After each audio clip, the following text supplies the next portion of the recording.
That's right, it's already been approved.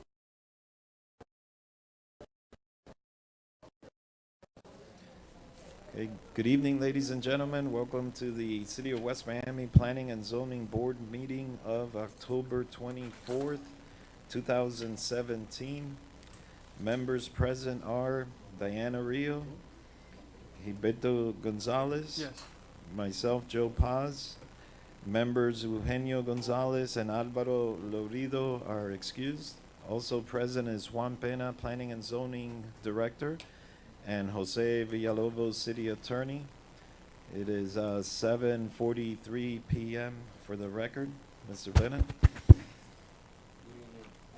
All who will testify, please raise your right hand and repeat after me. I do solemnly swear or affirm that I will tell the truth, the whole truth, and nothing but the truth.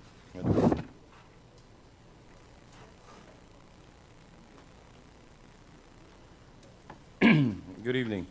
First order of business on your docket is the approval of the minutes from the meeting of 8/29/2017.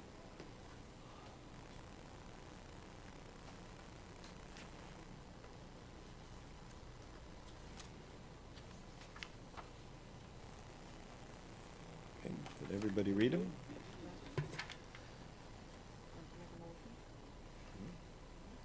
I make a motion to approve. I'll sec- Okay, there was a motion and a second. Gilberto Gonzalez? Yes. Diana Rio? Yes. And I vote yes, so they've been approved.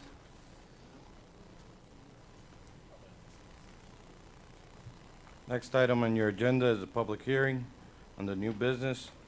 Special use permit for planned development 2017-002, property address 6320 Southwest 8th Street, West Miami, Florida 33144. Celeste Alameda 1 LLC with the address at 4949 Southwest 75th Avenue, Miami, Florida. Applicant is requesting a special use permit for planned development for the property located at 6320 Southwest 8th Street, West Miami, Florida. The property totals 196.48 feet wide by 216.13 feet long for a total acreage for the Part C parcel of 0.7169 acres. And the total acreage for the R5 off-street parking for commercial parcel is 0.6353 for a combined total of 1.3522 acres. The parcel of lands are located within the mixed-use corridor, and the applicant is requesting to build an 8-story building on the front parcel and a 5-story building on the rear parcel, surrounding the 2 stories with the parking garage, with the 2-story, 2 stories of parking garage and 1 underground level parking. The building consists of 216 residential units, of which 75 are live-work units with a total square footage of 145,991 square feet. Zoning ordinance 282, section 2B, 423, 4.3, 4.32-4, ordinance 2014-01. This is a public hearing. You have the applicant before you. If you wish, you could have him present first and then open the public hearing for the... Okay, we'll do that. We'll let the applicant go first. Thank you. And Hugo Arza, 701 Brickell Avenue, joined here representing Estate Investments Group and Celeste Alameda 1 and 2 LLC. And a question for the attorney. Mr. Attorney, we have 2 distinct items, but I am only going to make one presentation this evening because the projects are fairly related and linked. Would you prefer to read both items in, understanding that later there will have to be 2 votes? Or would you like me to just speak on the first one? I will reference the second. Yes. I will reference the second one. I think that you should make 2 presentations, one for each parcels. Okay, okay. We'll treat it that way.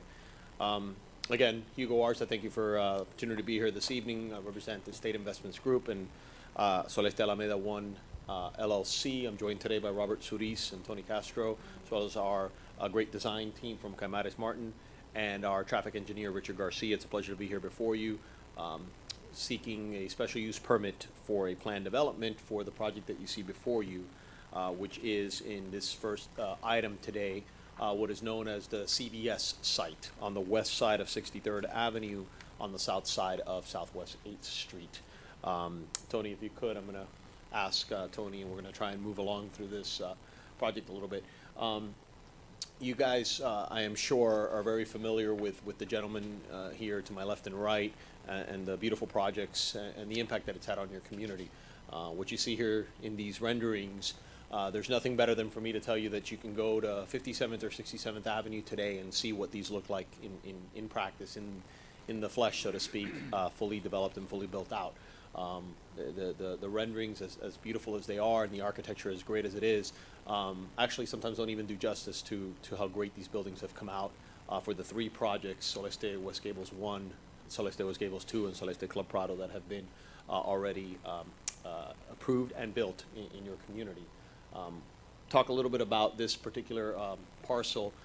The CVS site, the one for your first item this evening, is 216 units. As with the development parameters of all of these mixed-use properties, you've got a tiered back structured building from the back to the front, where you've got the higher stories fronting on Southwest 8th Street, and then coming to the back along Southwest 9th Street to the south.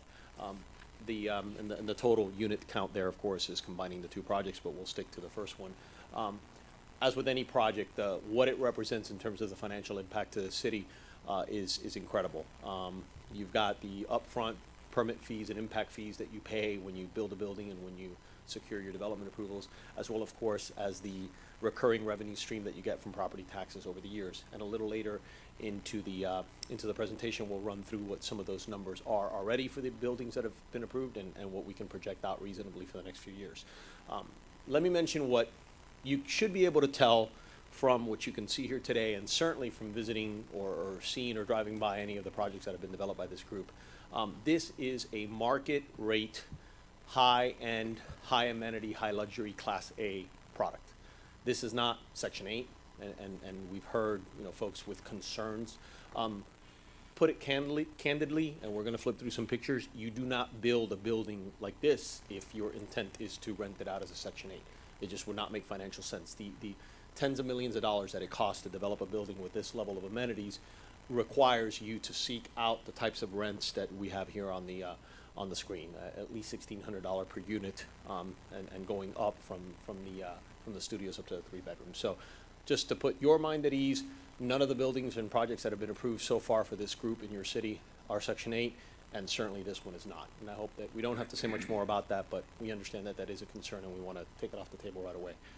Talk a little bit about it. The property on the right, so the building on the right is the one we're talking about with this first item. This is the view from basically from 8th Street, looking towards the south to look at the buildings. Again, the architecture that you see in the renderings, the units, the live work units on the ground floor, lush landscaping, pedestrian walkways, sidewalks that are improved, and the like.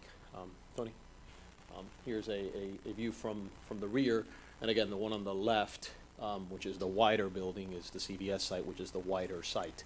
The next item that you'll take up this evening will be the motel site. It bears mentioning at this point, you've seen this project once before. You've actually approved this project once before, and the City Commission has approved this project once before. One fundamental difference, that particular development required the closure of Southwest 63rd Avenue. When the closure of roads is a function that the county undertakes, and so cities can elect or vote to have a road closed, but ultimately the decision falls to the Public Works Department of Miami-Dade County. After this group got this project, in essence, with a road closed approved, the county refused to vacate, the technical term, vacate or close the road. As a result, if any of this seems familiar, certainly the location and the like, it's for good reason. It's because these two parcels have been before you before with basically the same project, essentially the same project. The only difference now, of course, is knowing that the county will not close the road, we are bifurcating, breaking it up and creating, in essence, two buildings. And we will talk a little bit, I guess, more when we get to the second presentation about how they interplay with each other. Tony, go ahead. Here's the a pool amenity deck on the 3rd floor. I mean, again, the same high-class amenities and pools and cabanas that you come to expect. Go ahead to the next one, Tony, because I think I think we're looking at some of the other ones. So here we are looking at phase 1. So yes, this is the correct one. And again, just further elevations and again, showing the step back in the front. in the back, I should say, from the commercially zoned area that is basically half of the property fronting 8th Street, and then as it steps back in terms of the number of stories, down to 5 stories in the rear portion. And we'll talk a little bit about privacy concerns in a minute when we show some pictures. Some more renderings and elevations that you can see what we're talking about. Here we've got, those are, I believe, yeah. So this is the CVS site, and this is obviously what it looks like today, and this is a view facing north. And so, in fact, that building that you see there, which I believe is 12 stories, if I'm not, 15 stories, I've been corrected, 15 stories, is in unincorporated Dade County. It is across the street, not in West Miami. That building is 15-story. What is being proposed here at its maximum is 8 stories and then steps down to 5 stories, but basically would occupy this parking lot and, of course, that building, which will be demolished to make way for this project. This is the other site. We'll flip through this again during the next presentation. We wanted to provide some sort of perspective and on-the-ground views. And again, we understand that there's always concerns.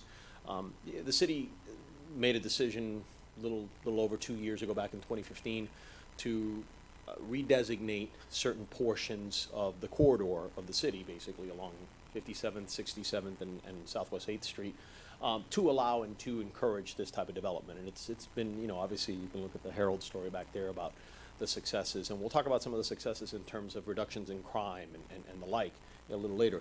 But of course, there's always concerns with respect to views. And so what we wanted to highlight a bit was the view.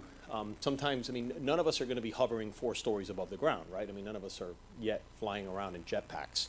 At most, we're going to be walking around on a sidewalk or the like. And so you can go to the next one, Tony.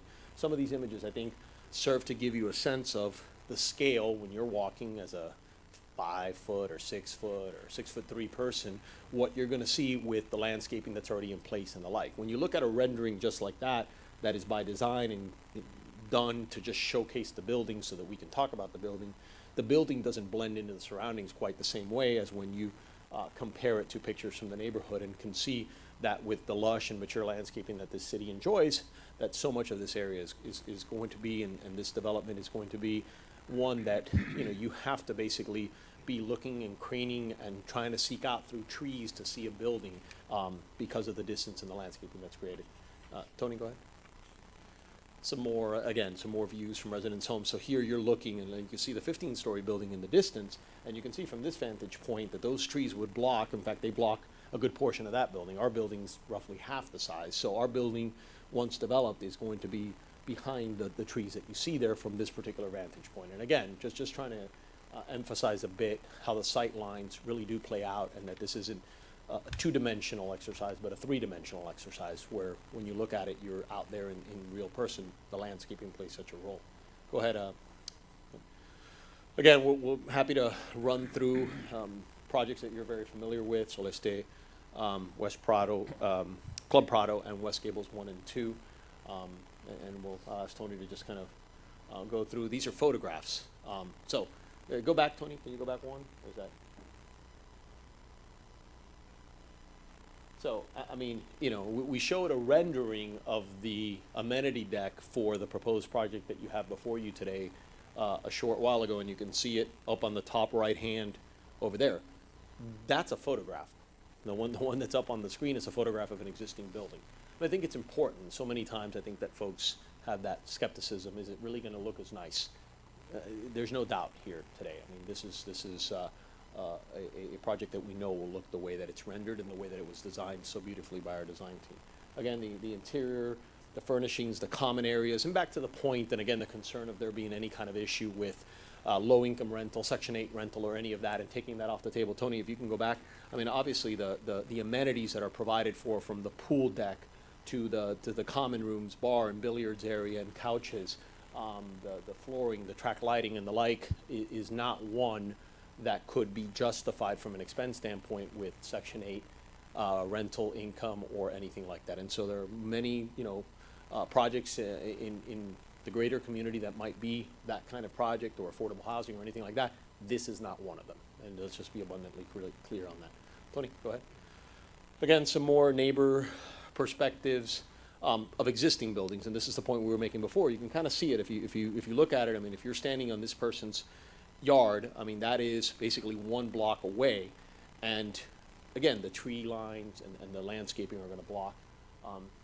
You know, the building is behind the what you see there.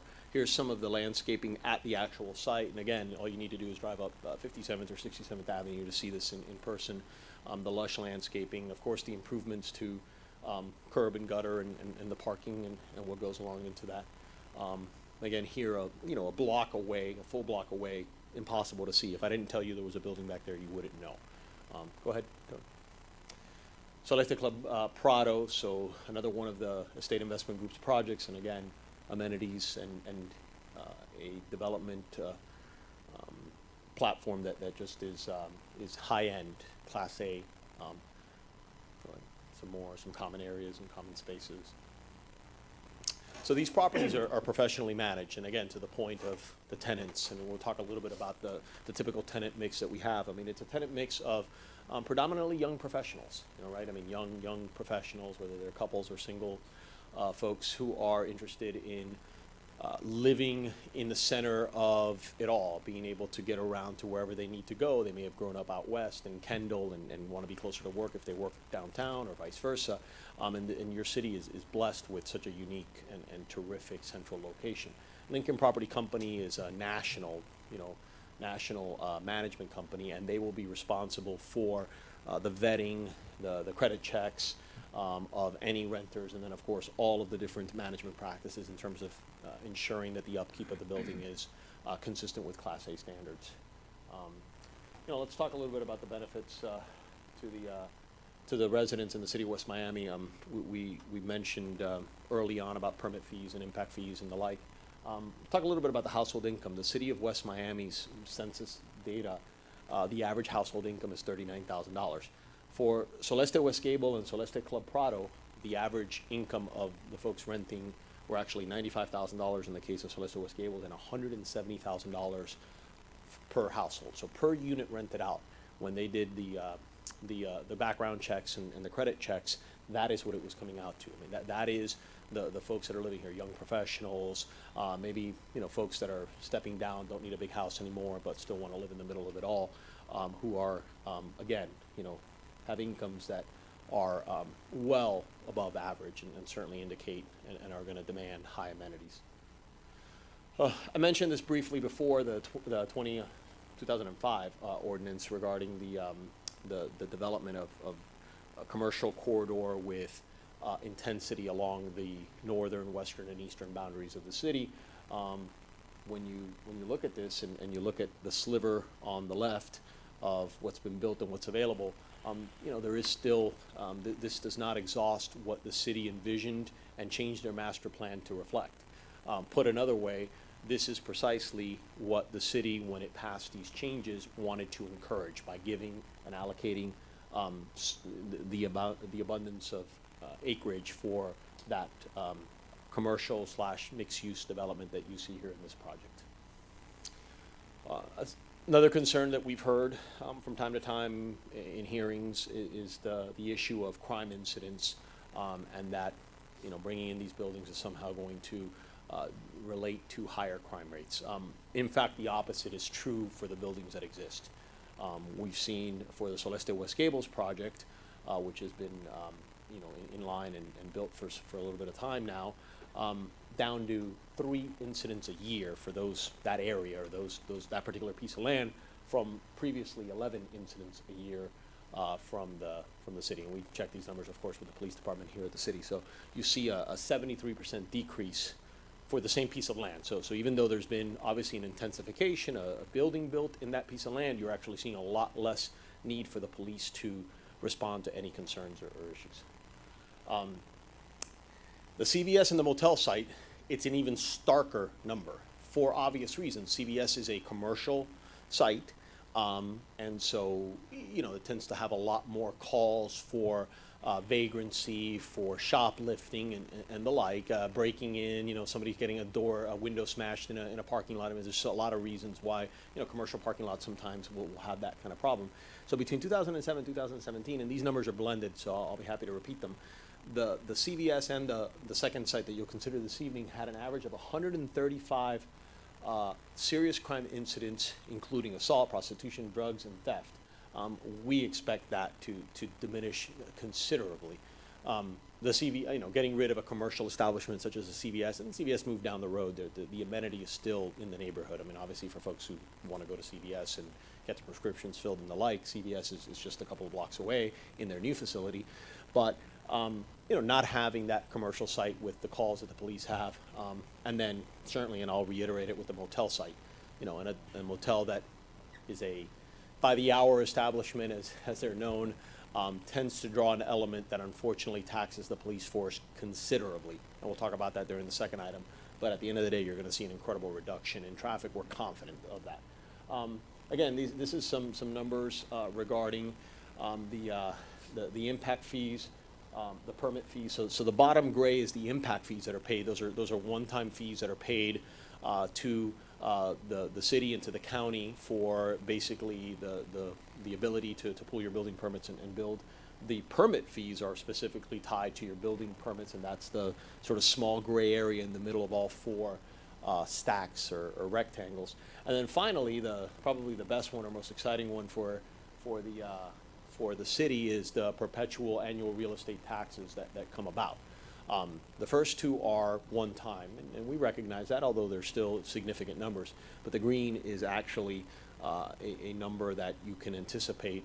Obviously, the city collecting, the school board, the county collecting these dollars over time.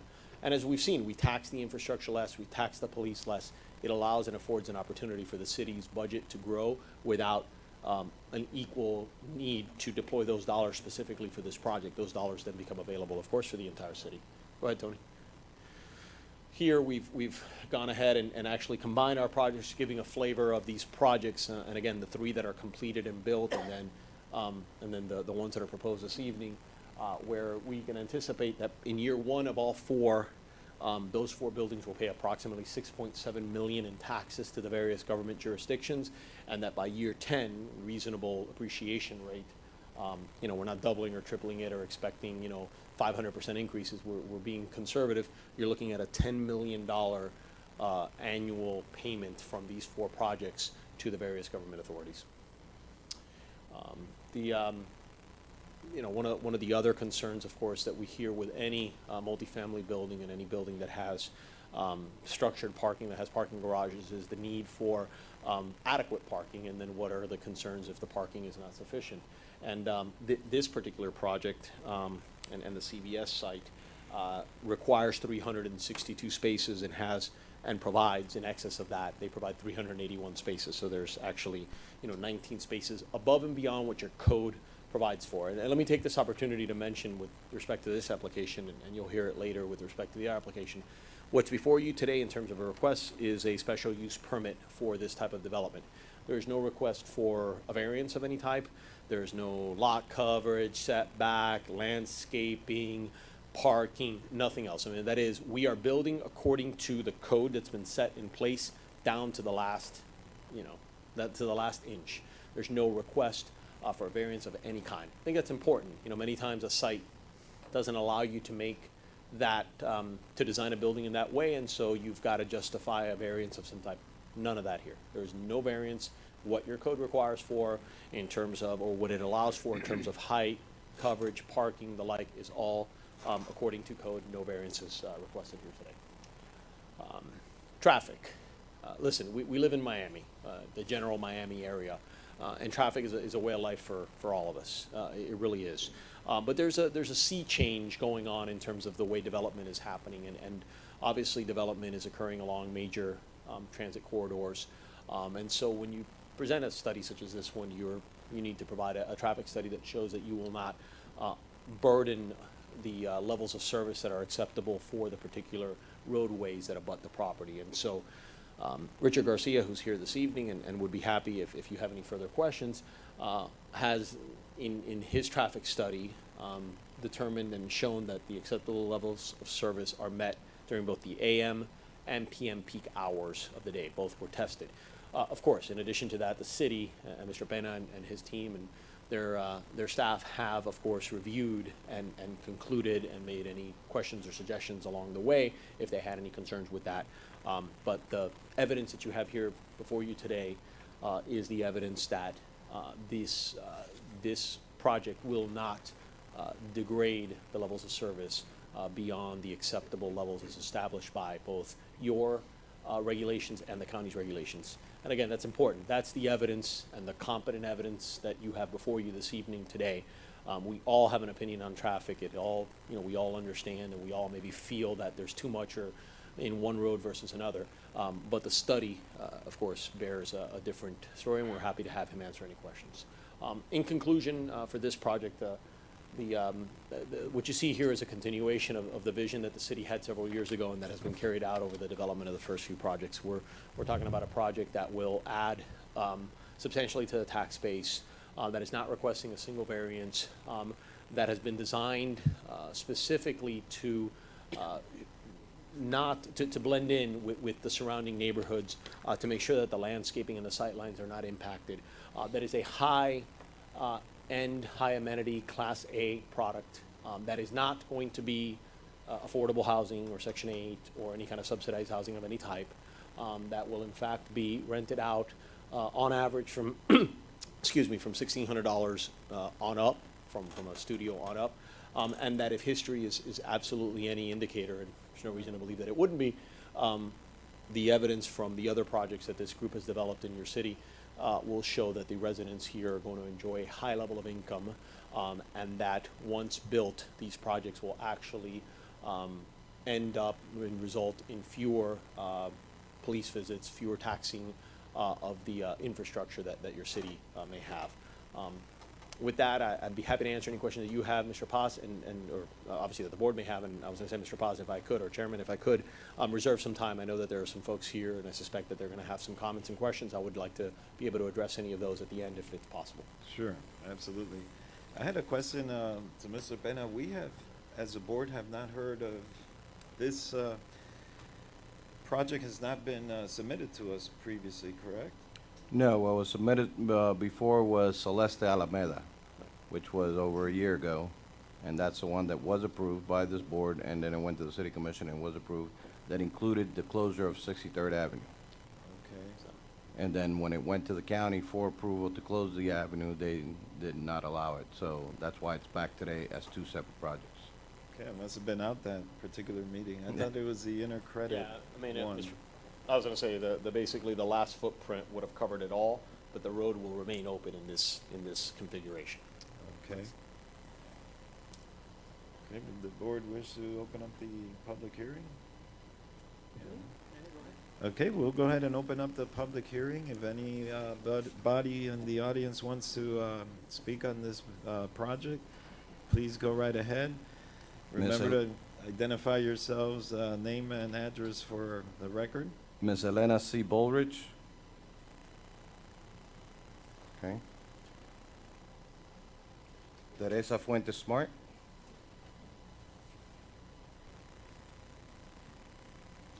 My husband and I are on opposite extremes of this. Hi, guys. We were here last time when they were closing the road, and that has hit. My concern right now is two buildings, right? So those two buildings technically could be sold later on to another, as two separate ones. One has the amenity, the other one does not. So who are you going to attract? And the one that doesn't have the amenity is a different caliber of person than the one with the amenity. Two, traffic concurrency. I work for Public Works. When I started with the county, I was a programmer developing the traffic concurrency system. Cardinal Distribution just picks a point. You pick 5 traffic counts area, so you can technically pick 9th Avenue. Well, now 9th Avenue is not going to be closed, and that's the one, as long as there's traffic and that road doesn't have level F, you have traffic going through there. So then the development gets approved, but not based on our road on 9th Avenue, before on 9th Street.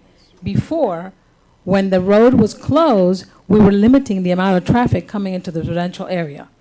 Right? Now you had one big building, you had a centralized amenity, you had the tiered down approach where you had the 8, the 5, and the 2. So the area that was going to be close to all of us here that are residents was going to be the second 2 stories. Yes, you can say that When you're from the ground looking up, yeah, I don't see it. But it's not, that's not our concern as residents. When you're on one of those balconies looking down, if you have a pool, they're looking straight down to somebody's pool. Okay? I know these folks here are my neighbors, their pool is right gonna be next to that building. So before, when you had the tear down approach, you had the 5, you had the 8, the 5, and the 2. The area that looked the 2 was going to look beautiful. It was going to look like the gables that you have, those apartments that look like French style, and then when you look at it, they look like townhouses. That's what it was. I know now. Sorry. Now that you have a situation where they cannot close the road, now we have 2 buildings, one with amenities, one without. Okay? I don't know what, at this moment, they can do to make it 1 building. Property-wise, it's going to be 2 buildings, right? Technically, they can both be sold individually. There's no bridge or anything connecting the 2 that then it will encourage the group in the smaller building where the motel is to be able to go across and use the amenities. So you're looking at, I know the other buildings, they're beautiful. Okay, I like them a lot. I know people that live there that are professionals. Okay, personally, I know them. They're very happy. I asked them, so I know that they've established themselves with the other buildings. And I've driven there at night. Everything looks nice. We've spoken to neighbors that have been outside, but this, you're dealing with the building that's across the road. I don't know what's going to happen with the building across the road. The average is saying here $1,600. I think on the other ones it's $2,000. People are paying some $3,000. So when you're looking at monthly at $1,600, the caliber of people that are going to be there are going to be lower, right? When at least you were closing the road, the entrance was going to be on 8th Street side, so you were minimizing what was coming through the residential area, right? So I think I've exceeded my 3 minutes. I have more questions. You can add as much foliage as you want. The bottom line is you're looking down. If you get a drone looking down, you're seeing somebody straight into somebody's backyard. If you have the tear down approach, there's less from a 2-story than there is from a 5-story. So I am seriously concerned. I think these guys have done a wonderful job in the city. They have beautified the city. These buildings, the other ones, are very much gable-esque.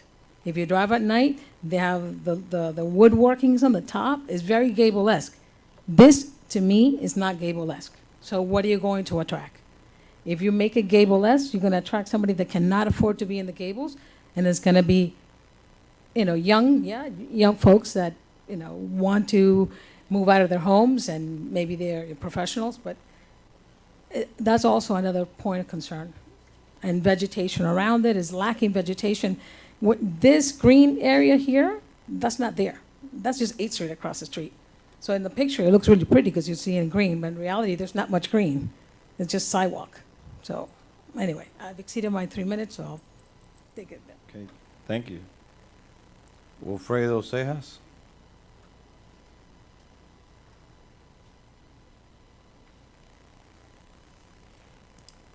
Ms. Quintero. Yes, on behalf of Mr. Cejas, I am presenting a document that he gave me to give to the commission. Please identify yourself. Well, I am presenting on behalf of Wilfredo Cejas, which is a retired property appraiser. Please identify yourself, please.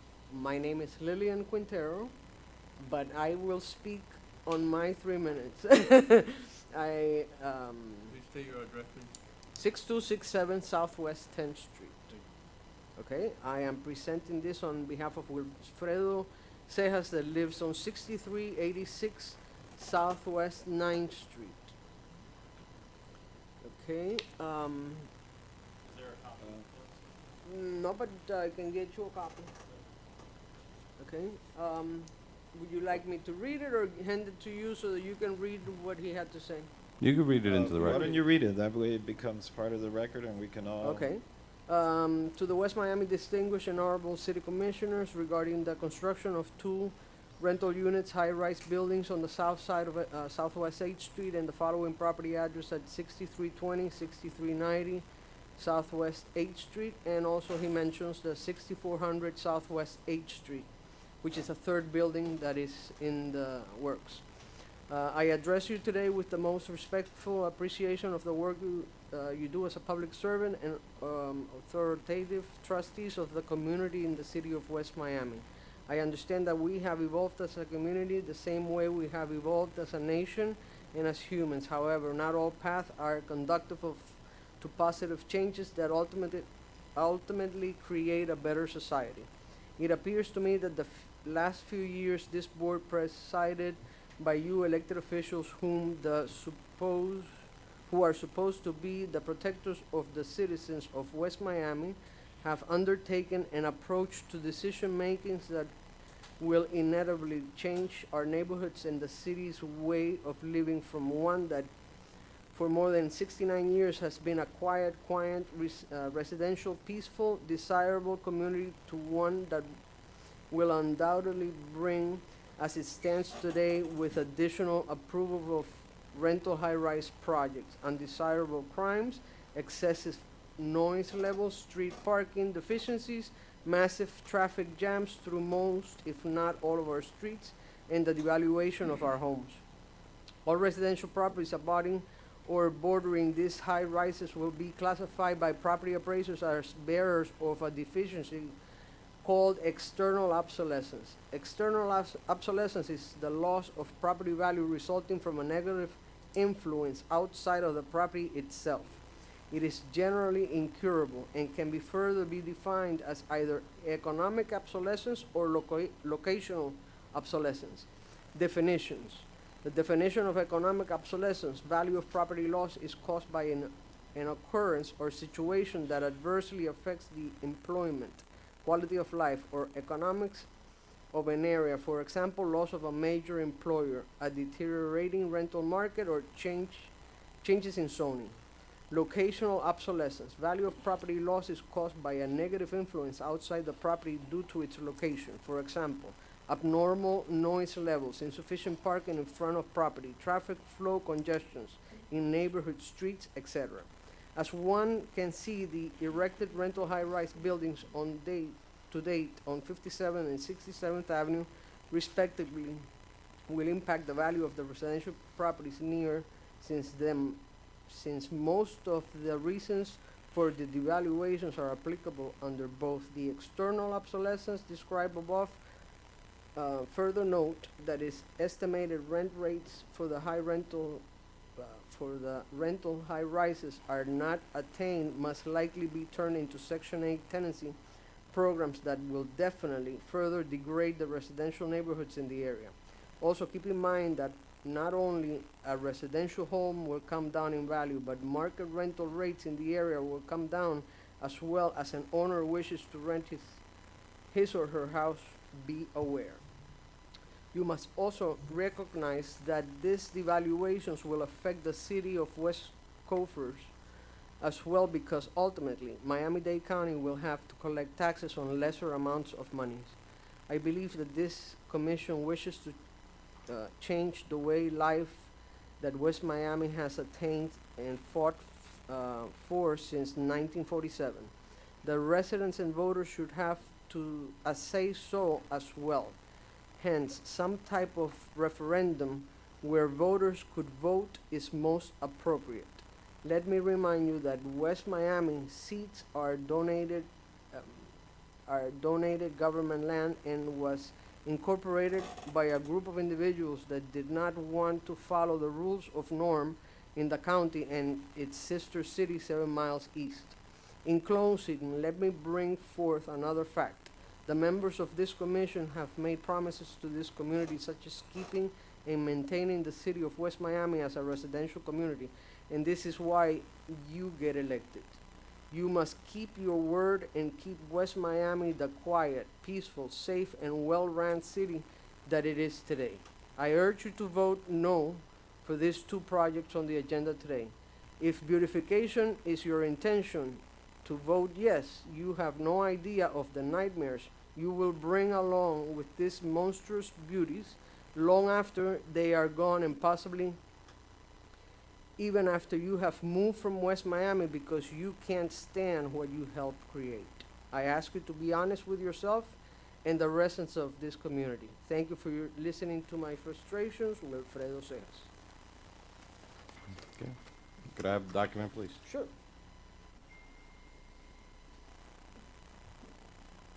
Okay, you're next. Okay, first of all, addressing to the amount of apartment, you want me to state my name? Name and address, yes, for the record. Okay, for the record, Liliana Quintero, 6267 Southwest 10th Street. In regards to the parking, there's only one parking per unit. That is not sufficient, especially when it's lift and work spaces. And when you have studios, 1 bedroom, 2 bedroom, 3 bedroom. To be able to, I mean, how many young professionals do you know that make between $95,000 and $170,000 a year? I'm sure there's not too many jobs of those around.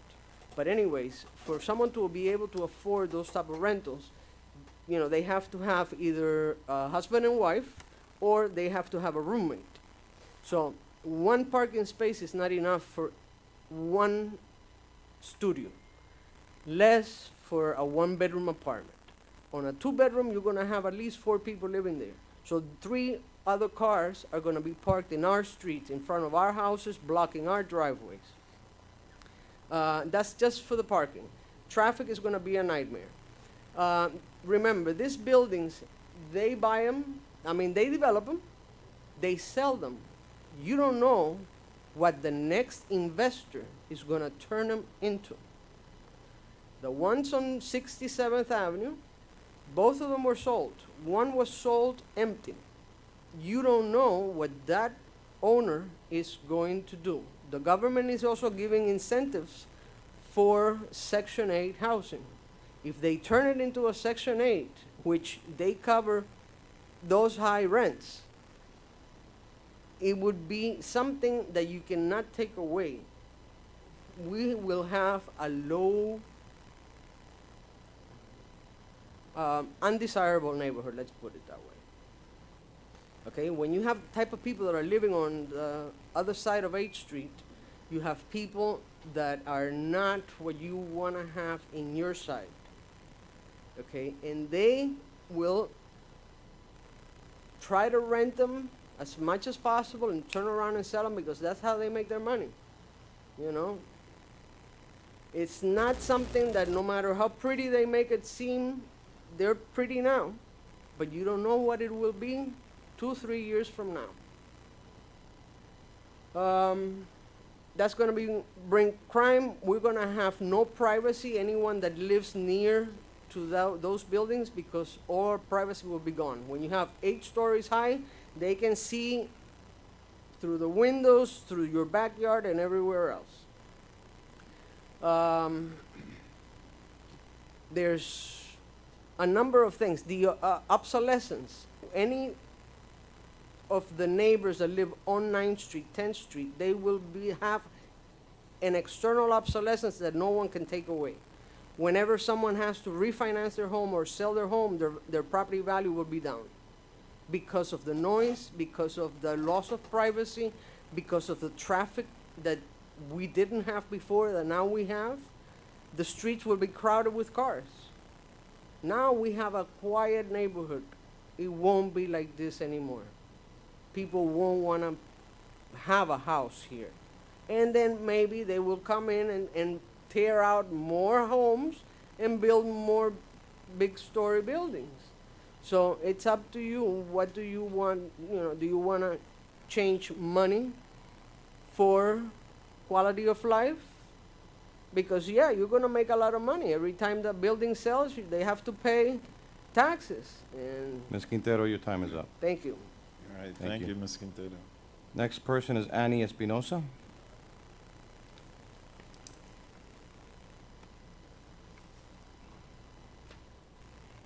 Good evening, my name is Annie Espinosa, address 6266 Southwest 10th Street. I'm opposed to the development, great job.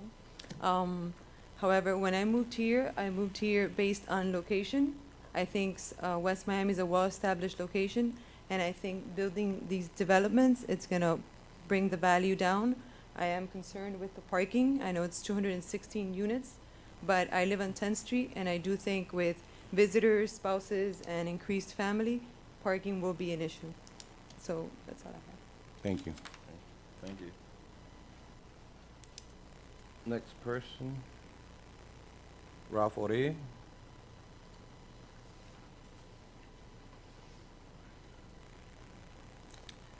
Good evening, my name is Ralph Orey. I live at 1910 Southwest 63rd Avenue. I'm gonna flip it around this side because I, for one, I'm not very normal because I actually am for this type of development. I keep hearing on social media platforms that there's I keep hearing a lot of negative aspects of what's going on, of what you guys are proposing to build here.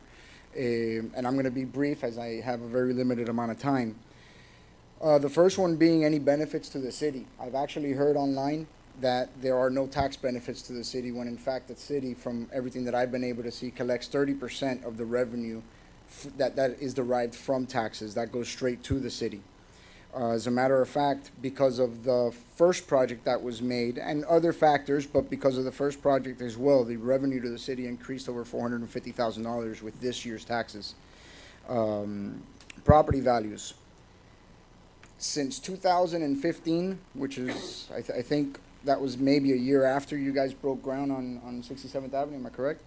Our property values have gone up about 29% based on market value per the county appraisal, obviously. Some people see 3%, maybe some of the people that write on there see 3%, but you know, there's other aspects, homestead exemption, save our homes and whatnot.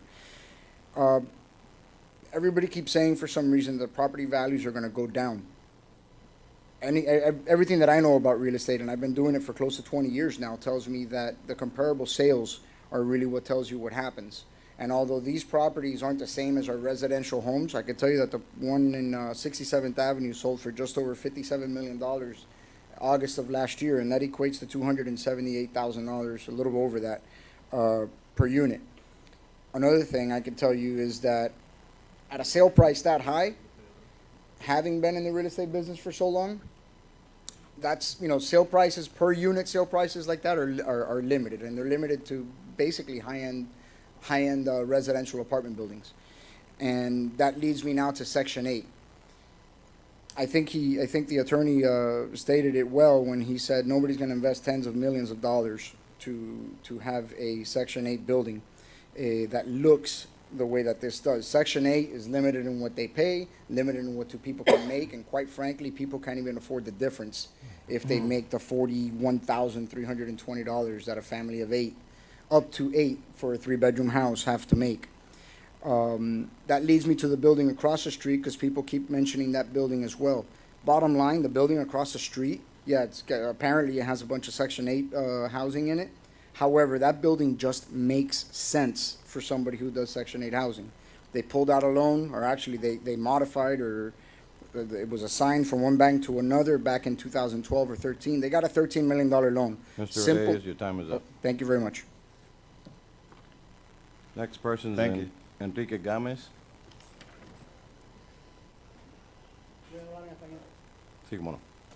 Buenas noches. Enrique Gámez, 6279 y 6277 Southwest 9 Calle. Mi hermana y mi cuñado están fuera. El consejo es que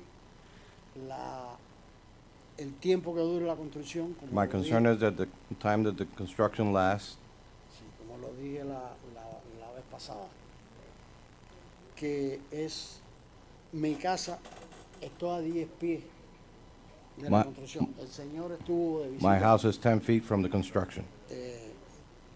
Entonces, eso no es un día, esa construcción dura más de un año o año y medio fácil, That's not a day, that's more than a year. correcto. Yo, en más de 40 años que vivo ahí, no he tenido nunca un issue con la ciudad ni la ciudad con nosotros. Él nació ahí, tiene... In more than 40 years that I've lived there, I've never had an issue with the city or the city with me.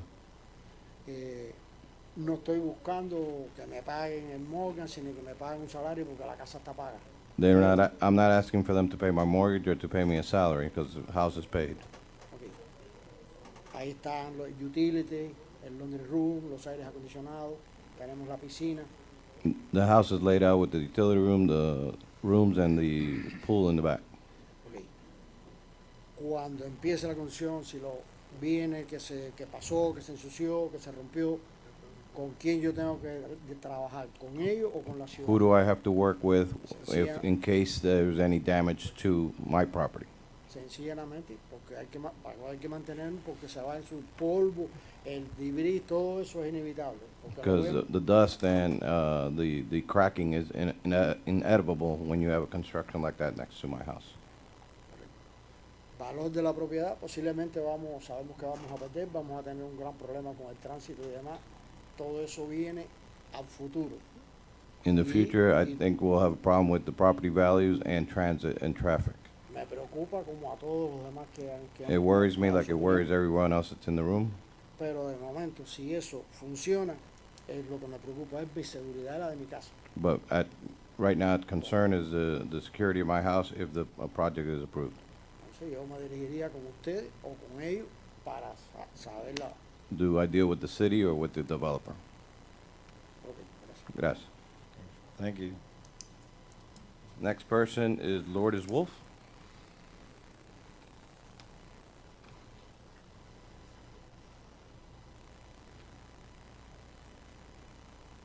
Good evening, my name is Lourdes Wolf and I live in 6397 Southwest 9th Street since 1967. I was wondering, I have neighbors that they did not receive the notification for this meeting. Is it supposed to be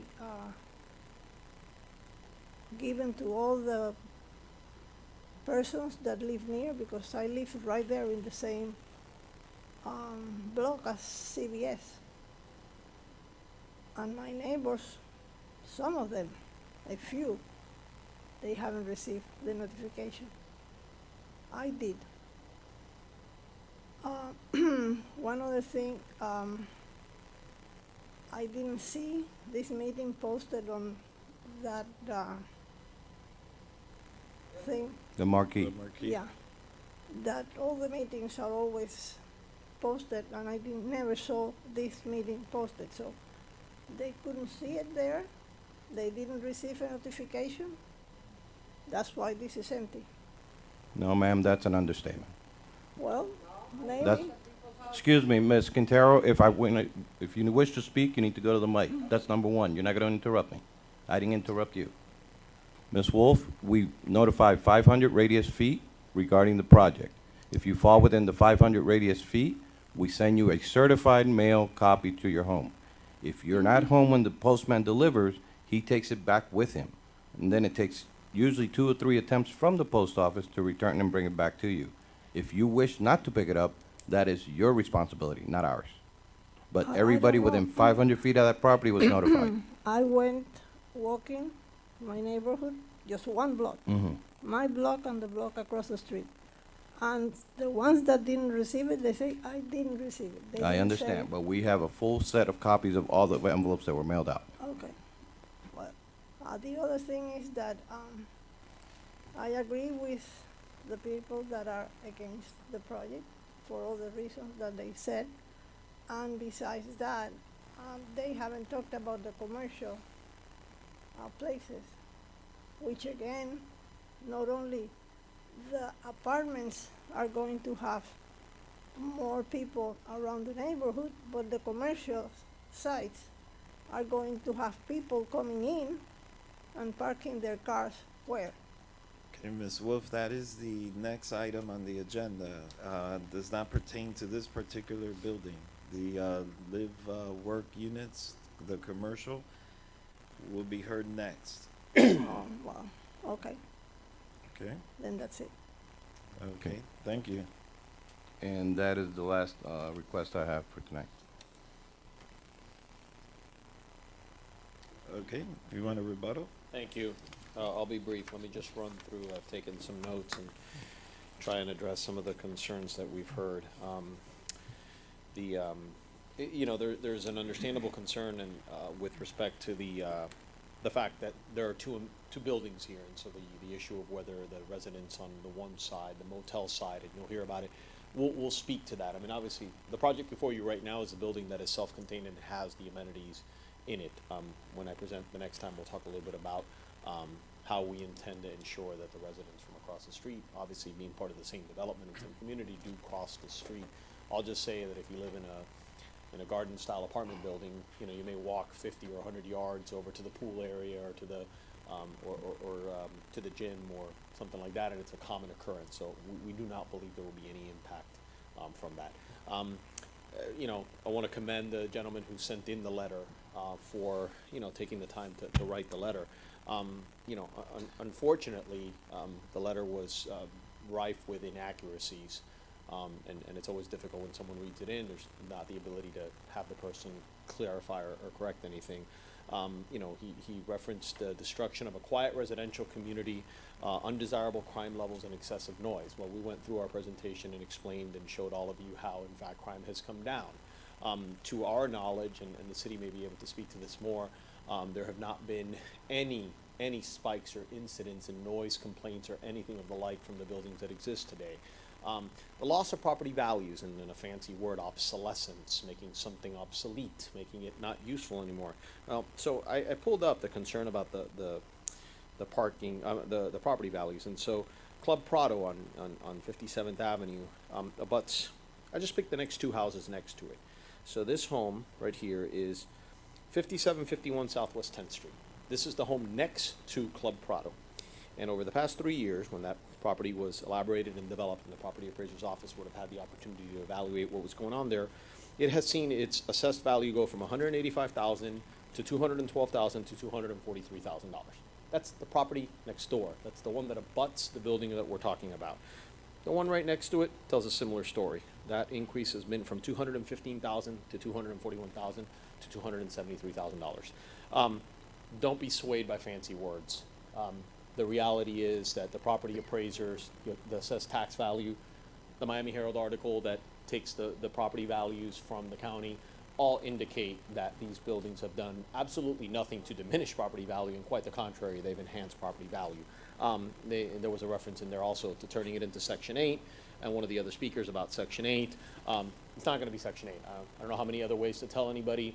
One of the gentlemen who was in support of the project talked about and referenced my comments about the high amenities. You know, you don't spend tens of millions of dollars if your intent is to try and generate Section 8 housing. It just doesn't make any sense.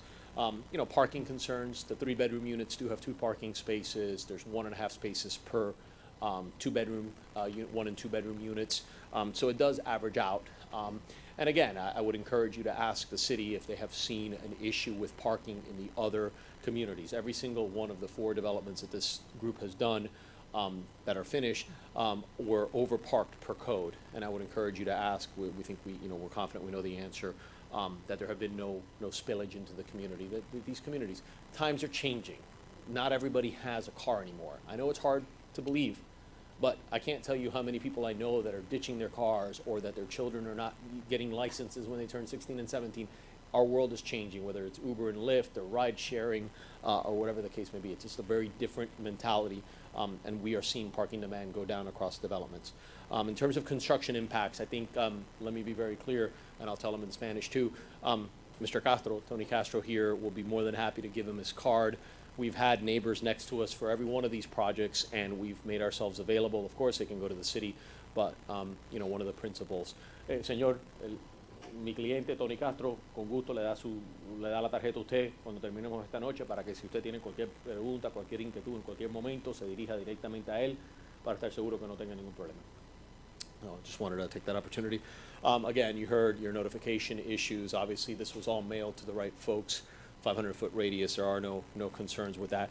And I believe that's it. So again, I don't know if any of you have any questions. I'm happy to sit down, or if you have any questions, answer any of your questions. But I want to thank you again for your time and urge you to vote for this special use permit. Thank you. Thank you, sir.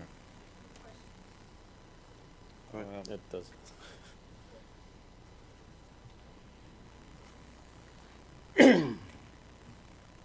As I understand it, you guys are approving Name the and building. address. Teresa Fuentes Smart, 901 Southwest 63rd Avenue. As I understand it, you guys are going to be approving the one in CVS, correct? Correct. That's correct. Here's my concern.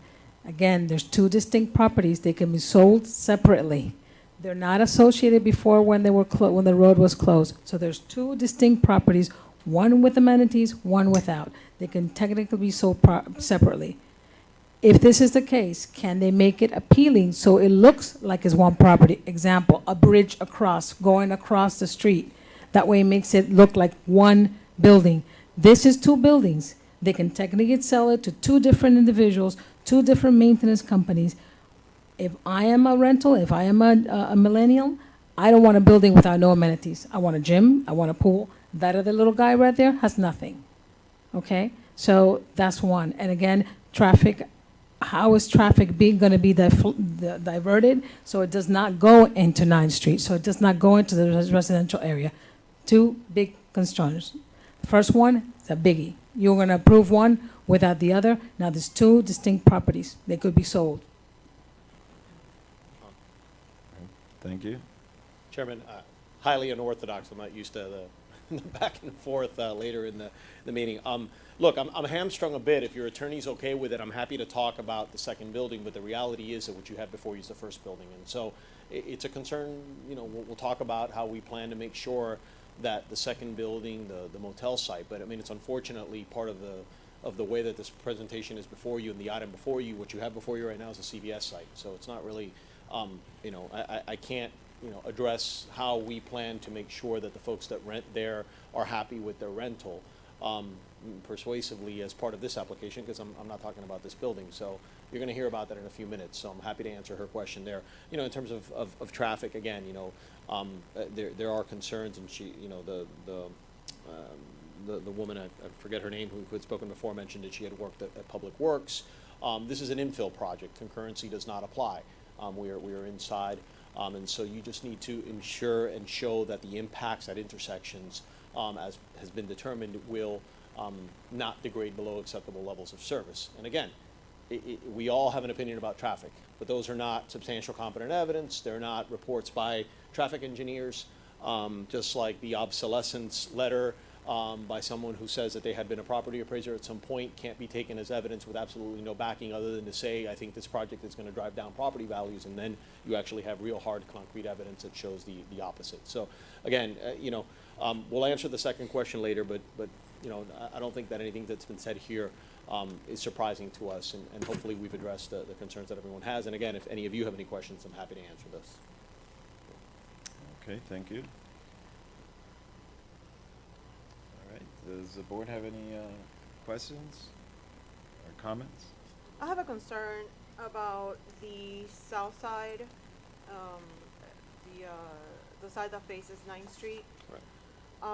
You know, I drive by the other buildings and they do step down so that whenever you're facing the residential neighborhood, you have 3 stories. The one on 67th has 3 stories and then steps back to 5 stories. And this one does not. So it doesn't step back until the 6th floor.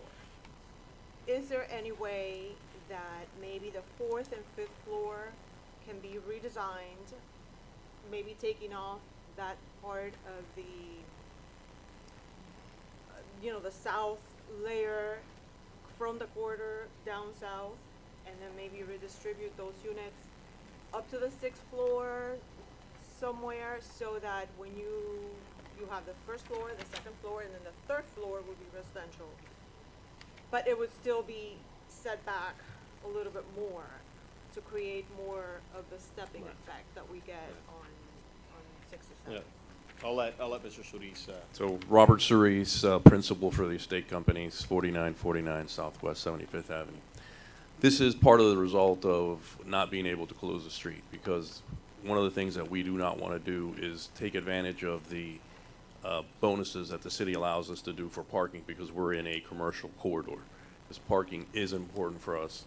And like I've said many times before, is when we design these buildings, we want to make sure that we address all of the issues that a lot of the residents have expressed. We do not want a building that is going to impact negatively the neighborhood. Not having enough parking is an impact. We over-design our parking because we still believe it's very important to have in our buildings. The fact that the street was taken away from us put a lot of burden on how we got the parking in place. And so if you notice, the first two stories are really a parking garage. It's architecturally done, so it looks residential, but it's a parking garage. That zoning allows parking on that space. So the answer is, if we were to try to step the building back, it would, adversely affect the parking. We tried to provide and design the best possible product for the city of West Miami, and the city of West Miami, not just the Planning and Zoning Board, but the commission approved us unanimously for that product. Dade County Public Works had a different opinion. In their mind, they felt that closing 63rd, which has literally no traffic, would significantly impact their network, and therefore took away the ability for us to close the street. And we got no support from any Dade County staff to help us try to get that done. And those are the results. And we share those concerns, and we've designed the building to accommodate for the change, and we have been able to do it without affecting our parking ratios or anything that would adversely affect the community. We still have our amenity packages. We have a Class A building.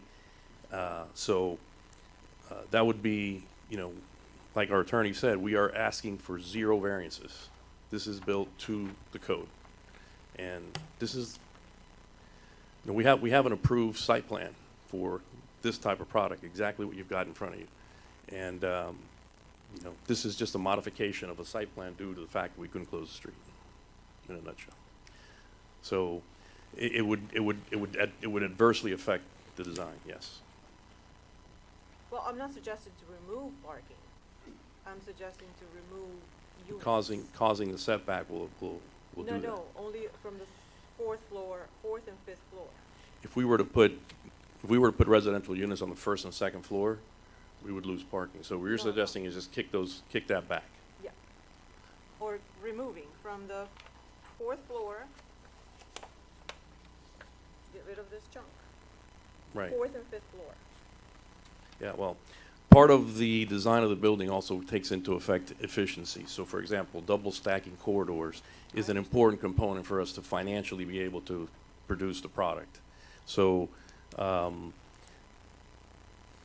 that would take away from our pool deck, it would take away from our amenities. If we were to push it back, we can change the mix a little bit, but at the end of the day, that center core, which is now reduced because we don't have the street, it used to be a much greater center core, is now reduced to a much smaller space.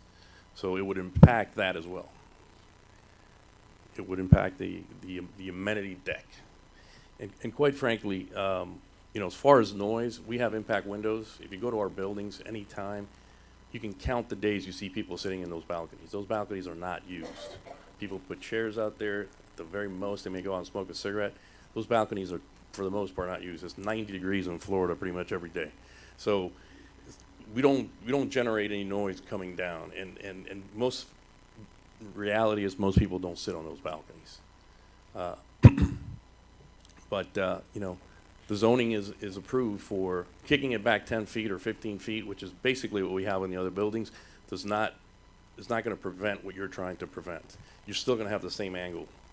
It's not far enough where it's going to change anything that you're concerned about.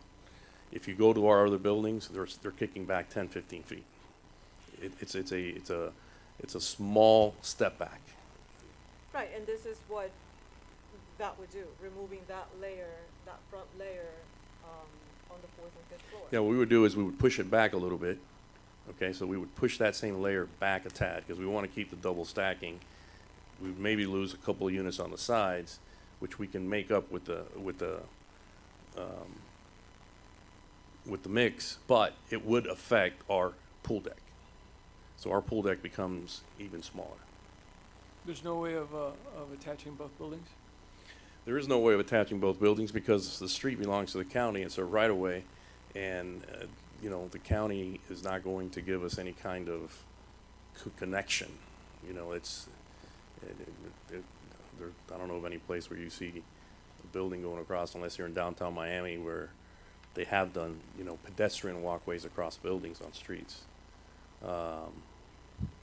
We actually did submit one and it was rejected. It was it's one of the options. We came up with a lot of great options to resolve this issue, and they were all met with resistance. So it hasn't been on lack of effort on our side. We've been a year trying to get that situation remedied, and it has gone nowhere. So we're back here with a building that complies 100% with your code and achieves what we want to achieve, which is a Class A building that is going to be something the city's going to be proud of. And so that's what we're here for. I've got another question. Yeah. Is there any way that the entrance, instead of it being on 63rd, can be moved to 8th Street? So the main entrance of the lobby is on 8th Street. What is sitting back is, you might be referring to the approaches to the garages, because the main lobby is on 8th Street. The main entrance of the building is on 8th Street. And that is the connection point between both buildings. All the pedestrian traffic is going to be kept to 8th Street, the commercial corridor. And there's many buildings, and I'll address that now since I'm talking about it. There's many buildings built, residential multifamily buildings that are built in this type of design where product is across the street from the main building and the amenities are shared. Yeah, I'm talking about the parking entrance. Yeah, so, got a site plan there?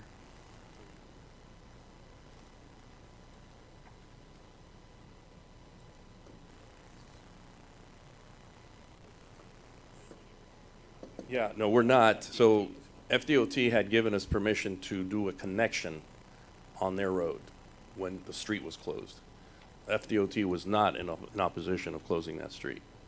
They had actually given us permission to have access through 8th Street. When that went away, because they didn't let us close the street, FDOT will not give you a connection on 8th Street if you have connection through auxiliary road. Okay, so they will not give you a permit to connect on 8th Street. It has to connect through 63rd when that option is available.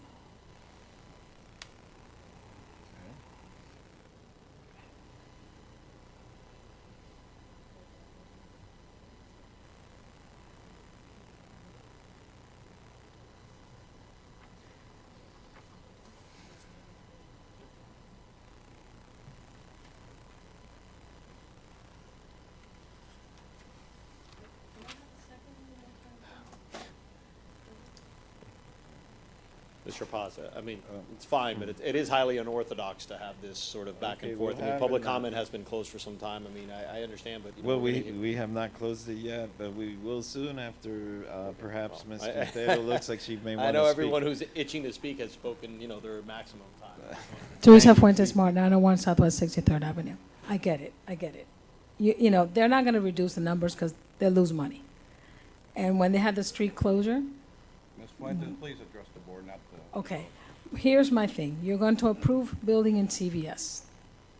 From their own words, before when they had the whole street closure, they said that the building across the street, the reason it was a Section 8 is because the main reason that building had no amenities. The little brother here, that you're going to be the second one. Stick to CVS. You cannot Okay, go to the other. well, approving that one without having the other one to approve now puts us in a vulnerability that this one was gonna be sold by itself and the other one's gonna be sold by itself. The one that's gonna have the amenities is the one that's gonna have the higher rent. The other one is gonna have a lower rent because they have nothing to offer.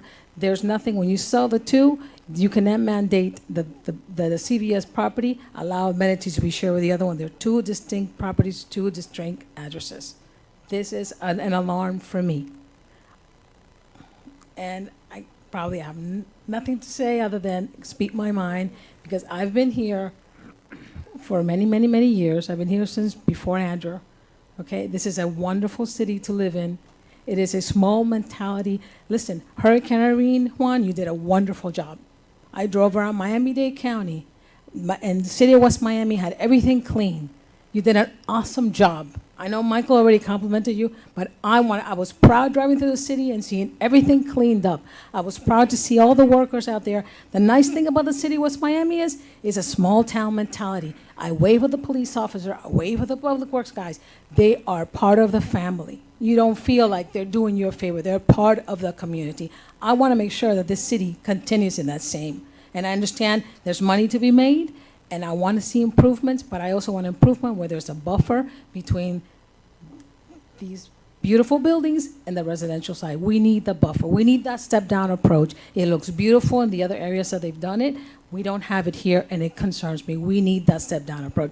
If it's a matter for them to make a little less money, but keep that buffer between 8th Street and the residential side, I think it is merits them doing that step-down approach. I understand that now they don't have the leeway of the road closure, but the other design that they had looked like little condos. It really looked, it was not going to be an eyesore to the city. Thank you. Thank you. Okay, thank you. I just want to let the public know that we're not the city commission. We're the planning and zoning board. You're the planning and zoning. Correct. Okay. Correct. So that being said, our ruling is based on the code. So we have to follow what the code says. The city commission, which whatever our determination here goes to the city commission, they will approve or So not you- approve. Okay, so whatever you're the, not gonna make a decision tonight on? We a- make a recommendation to Ms. the board. Quintero, Okay. we're not gonna get into a debate, Mr. Board Member, either. No, but I'm glad that I we, understand, but you're- specified. Please ask your question.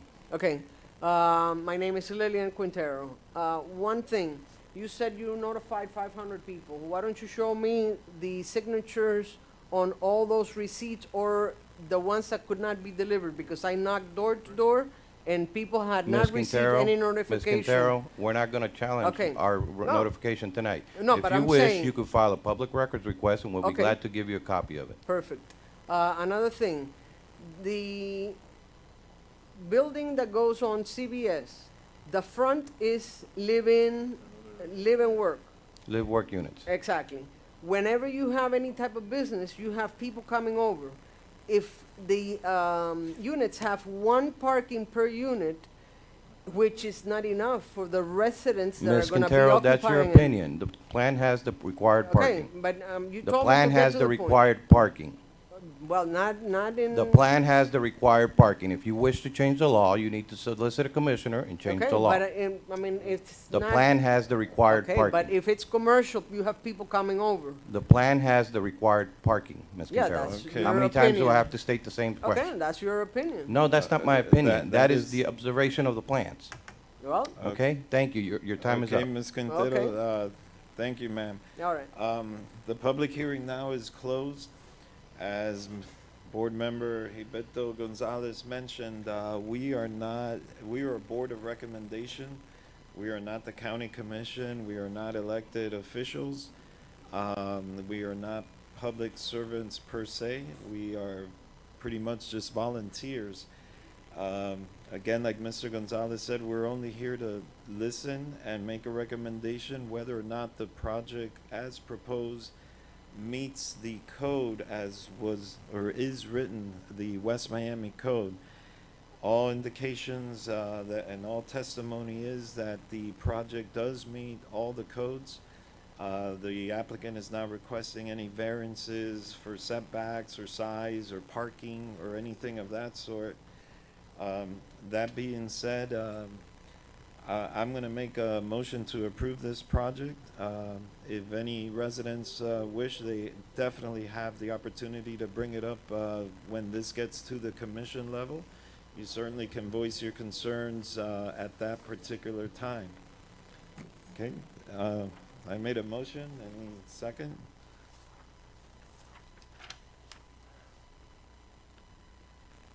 Diana, do you have any other questions? No. I make a second? Okay, on the motion, Diana Rio. I vote no. I cannot support not having the step back situation on the 9th Street facade. Ms. Rio, that is not a correct statement. The setbacks that are on the plans are correct. There is no request for a setback variance. So that is not a correct statement. If you vote no, it's because you don't like the project, but not because it doesn't meet the code. It meets the code. No, it meets code, but Yes. design-wise, Then that's your statement. that's You, my you, statement. didn't- that's not what you stated. You said it Okay. doesn't meet the setback. It does meet the setback. no, okay. So I vote no because I do not agree with not having the step back. The portion facing Ninth Street on the 4th and 5th level, in my opinion, should be set back farther from the required setback. Okay, so you vote no. Right. Okay, Mr. Beto Gonzalez? Yes. And I vote yes, so the project is approved. Yes. Okay, thank you. Next item on your agenda is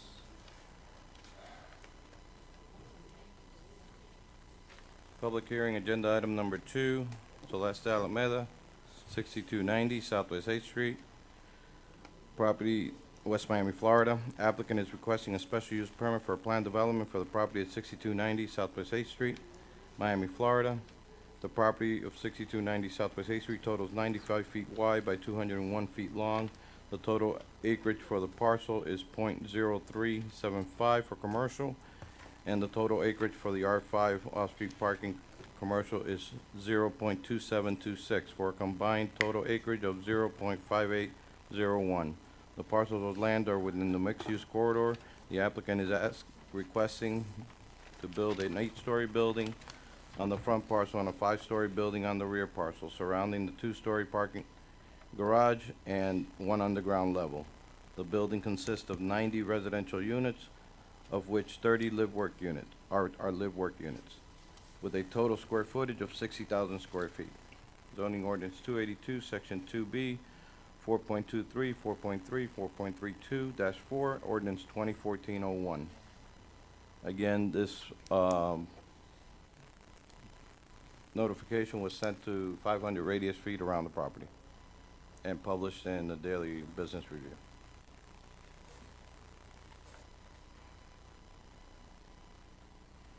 Okay, go right ahead, sir. Hugo Arza, 701 Brickell Avenue, representing Celeste Alameda 2 and the Estate Investments Group. Robert Solis and Tony Castro join me here this evening. Obviously, while I can't incorporate by reference very easily the entire presentation you just heard, I will try and be far more streamlined and maybe hit on some of the key issues. You've heard this is the eastern portion of 63rd Avenue, the former motel site, obviously a less than desirable use for a city such as West Miami that actually wants to have its police force deployed for the residents of the community and not attending to a motel. So an opportunity to redevelop a site that has been a blight and an eyesore for some time. We are proposing 90 units on this parcel, on this property. You will see the bottom left-hand, the building. Obviously, the site is narrower, just as deep but narrower than the sister site that you just finished approving next door. But it's one project. It is one project, and it's intended to be developed as one project and will be developed as one project. We've got, legitimate concerns, and we're happy to address concerning the fact that because of the county's refusal to close the road, you now have a situation in which you can't reasonably, both from the size and shape of the parcel and from the economics, provide for a duplication of amenities for the smaller 90 unit portion on the east side of the street. But the building is going to be developed concurrently. It's going to be managed by the same company. The key fobs and the keys that you have to enter into the common areas in the motel site will be the same, security key card that you get to enter into the parcel, the CVS parcel on the west side of 63rd Avenue. And I referenced it. I kind of got ahead of myself during the first presentation, and I referenced the fact that it is common in many contexts for folks to rent and be in a you know, say a community of some type, a garden style community like the dozens and dozens and dozens that we have in Miami-Dade County, and there's a common central amenity. There's a, you know, a clubhouse and pool and barbecue area, or whatever the case may be, not in each individual unit or townhouse block or even small building, but one per community. So it is not an uncommon phenomenon for someone to have to walk, in this case, across what's considered a minor road, I think 30 feet, maybe 40 feet right away, to walk across the street in order to access the gym or whatever the case may be. In fact, you know, obviously in urban centers, and this is an urban project, this is a mixed-use urban project seeking to take advantage of the location West Miami has. Folks in urban settings live and leave one building. If you think of New York or Chicago or Philadelphia or Boston or any major city and our own downtown, yeah, you go downstairs and you walk down the street and you go to the gym or you go do something else. This is no different than that. We didn't want it to be this way. You know, obviously our preference and the approved site plan, but for the fact we can't get the county to agree to close the road, would have had to have had one project overall, one combined project, so to speak. But we do not believe, we are not going to shortchange the design, the amenities inside in terms of the finishes, as you're saying, not the amenities, but the finishes, the pictures that we saw and that we referenced, previously of the finishes inside, and how the units are finished and the like. That's all going to be the same. So if I was proposing or up here and showing you that the building on the left up there, this motel site, was somehow going to be developed with inferior products or something like that, you would have a great deal of concern. I could understand that. But this is going to be developed at the same time by the same general contractor using the same materials, with the sole exception being that the folks who live in this, on this site, on the motel site, will, when they want to use the amenity, the couple times a week that they may want to use the gym, things like that. Maybe they work out more often than I do. I'll accept that. Maybe 3 or 4 times a week. They're going to cross a street. That's what we're talking about here. They're going to cross a street. An action that's done tens of thousands of times every day in our own community, all across, by folks who have to cross the street for one reason or the other. Again, not our preference. We would have much preferred to have had one unified project. We got that one approved a while ago. This building would be built by now, built, finished, and done. The last thing these gentlemen wanted to do was go back through this process. We're being forced to do so. And so we're making the most of it. But the commitment is, of course, and then the plans reflect the same architecture, the same finishes, the same style, the same design. In terms of, and I've heard comments about, the gable style versus, this style, and, we have our architects here today, this style is just slightly more modern. Many folks like that. I mean, it's an aesthetic look. So maybe the building that is on 57th Avenue that fronts Coral Gables has a more Mediterranean feel, and this one has a more modern feel. There are plenty of folks, that's an aesthetic issue, and there are plenty of folks who appreciate and enjoy and like the clean lines and the vertical columns and the like that are different from some of the other architecture that you've seen. So again, no variances, a building that meets code in every respect. By the way, we produced independent traffic studies as a result of this. The independent traffic studies cross-reference and include the traffic of the other one, as well as all background traffic, meaning all approved projects and the like. The independent traffic study shows, once again, as it did for the first project, all acceptable levels of service have been met. We have obviously all of the resources. And in particular with this site, think about what it is today.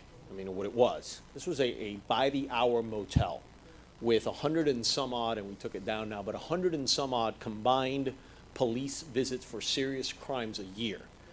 And instead, this community can benefit from something like this. For the folks, whether it's the gentleman who had a letter read into the record during the last hearing, or any of the well-intentioned folks here this evening who are concerned about safety and their community and what this might mean, the opportunity to trade an older CVS building, in the case of the first project you've already recommended for approval this evening, and in this case, a dilapidated eyesore that brings about maybe not the best element of society and requires your police force to not go on normal routine patrols through the community and make sure that everything's okay, but to have to answer calls regarding prostitution and drugs and break-ins and the like, is such an incredible improvement that needs to be considered and weighed in. We discussed obviously in great length some of the impacts from impact fees, permit fees, and real estate taxes. All of those hold true for this property also. But again, special use permit without a single variance. What we're asking you today is to confirm that this project can be built on this parcel as designed without the request for variances. We've shown that we have no impacts on traffic that degrade below level of service. We have shown that we have taken the sensibility required by the code to bring the building down to the 5 stories in the back portion. We have explained why, unfortunately, any further reductions impact materially, and a point that Mr. Solis made in the last one, which I did not mention in the first hearing. Your code actually does allow for parking reductions, sort of like a transit-oriented parking reduction concept, because this is on a major roadway. So in fact, we could be seeking to apply for parking reductions that your code would allow for. That wouldn't be considered a variance, it would just be noted. Not only did we not ask for that reduction, we're providing in excess of what the code requires. So in fact, you could have had a project that came before you seeking those reductions, and it would still meet the code because the code provides for that. It's not a variance request. But we chose not to do that. We understand that parking is a legitimate concern. And again, with respect to parking, with respect to traffic, I would urge any of you to ask the city with respect to issues, complaints that they may have received based on the track record of the projects that have already been approved. So again, I respectfully request, I see how, the format now, I guess public comment may remain open for a while. So obviously, to the extent that any folks have questions, I'd like an opportunity to, address any new issues. To the extent that we hear about Section 8 housing again, hopefully I've addressed that one and you guys don't need to hear from me again.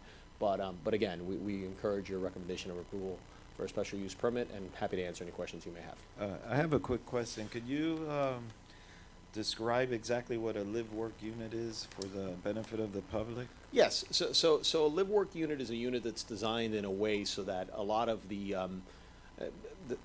especially with connectivity, the trend has been that a lot of folks work from home. Now, for some folks, that means an extra room in a 4-story home or the like, but for a lot of younger millennial types, it means literally they don't go to an office. They have a very different working environment, and so these units are designed in a way to provide for them to have a dedicated space that's commercial, in the commercial zoning area, so it's in the district fronting 8th Street in this case, where they are able to, by law, by zoning code, have their business and be able to say that they have their business there.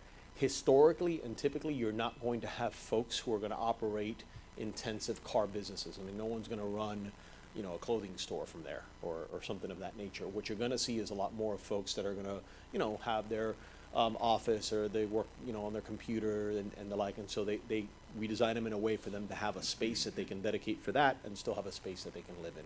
So that's hopefully explains it a little bit and also addresses maybe the concern about traffic. These are not intended to be retail spaces with signs out front for folks to stop on 8th Street and park and pay. And Robert, I think of you. Yeah, let me just, Robert Cerise, Principal of State Companies. Let me just add one thing.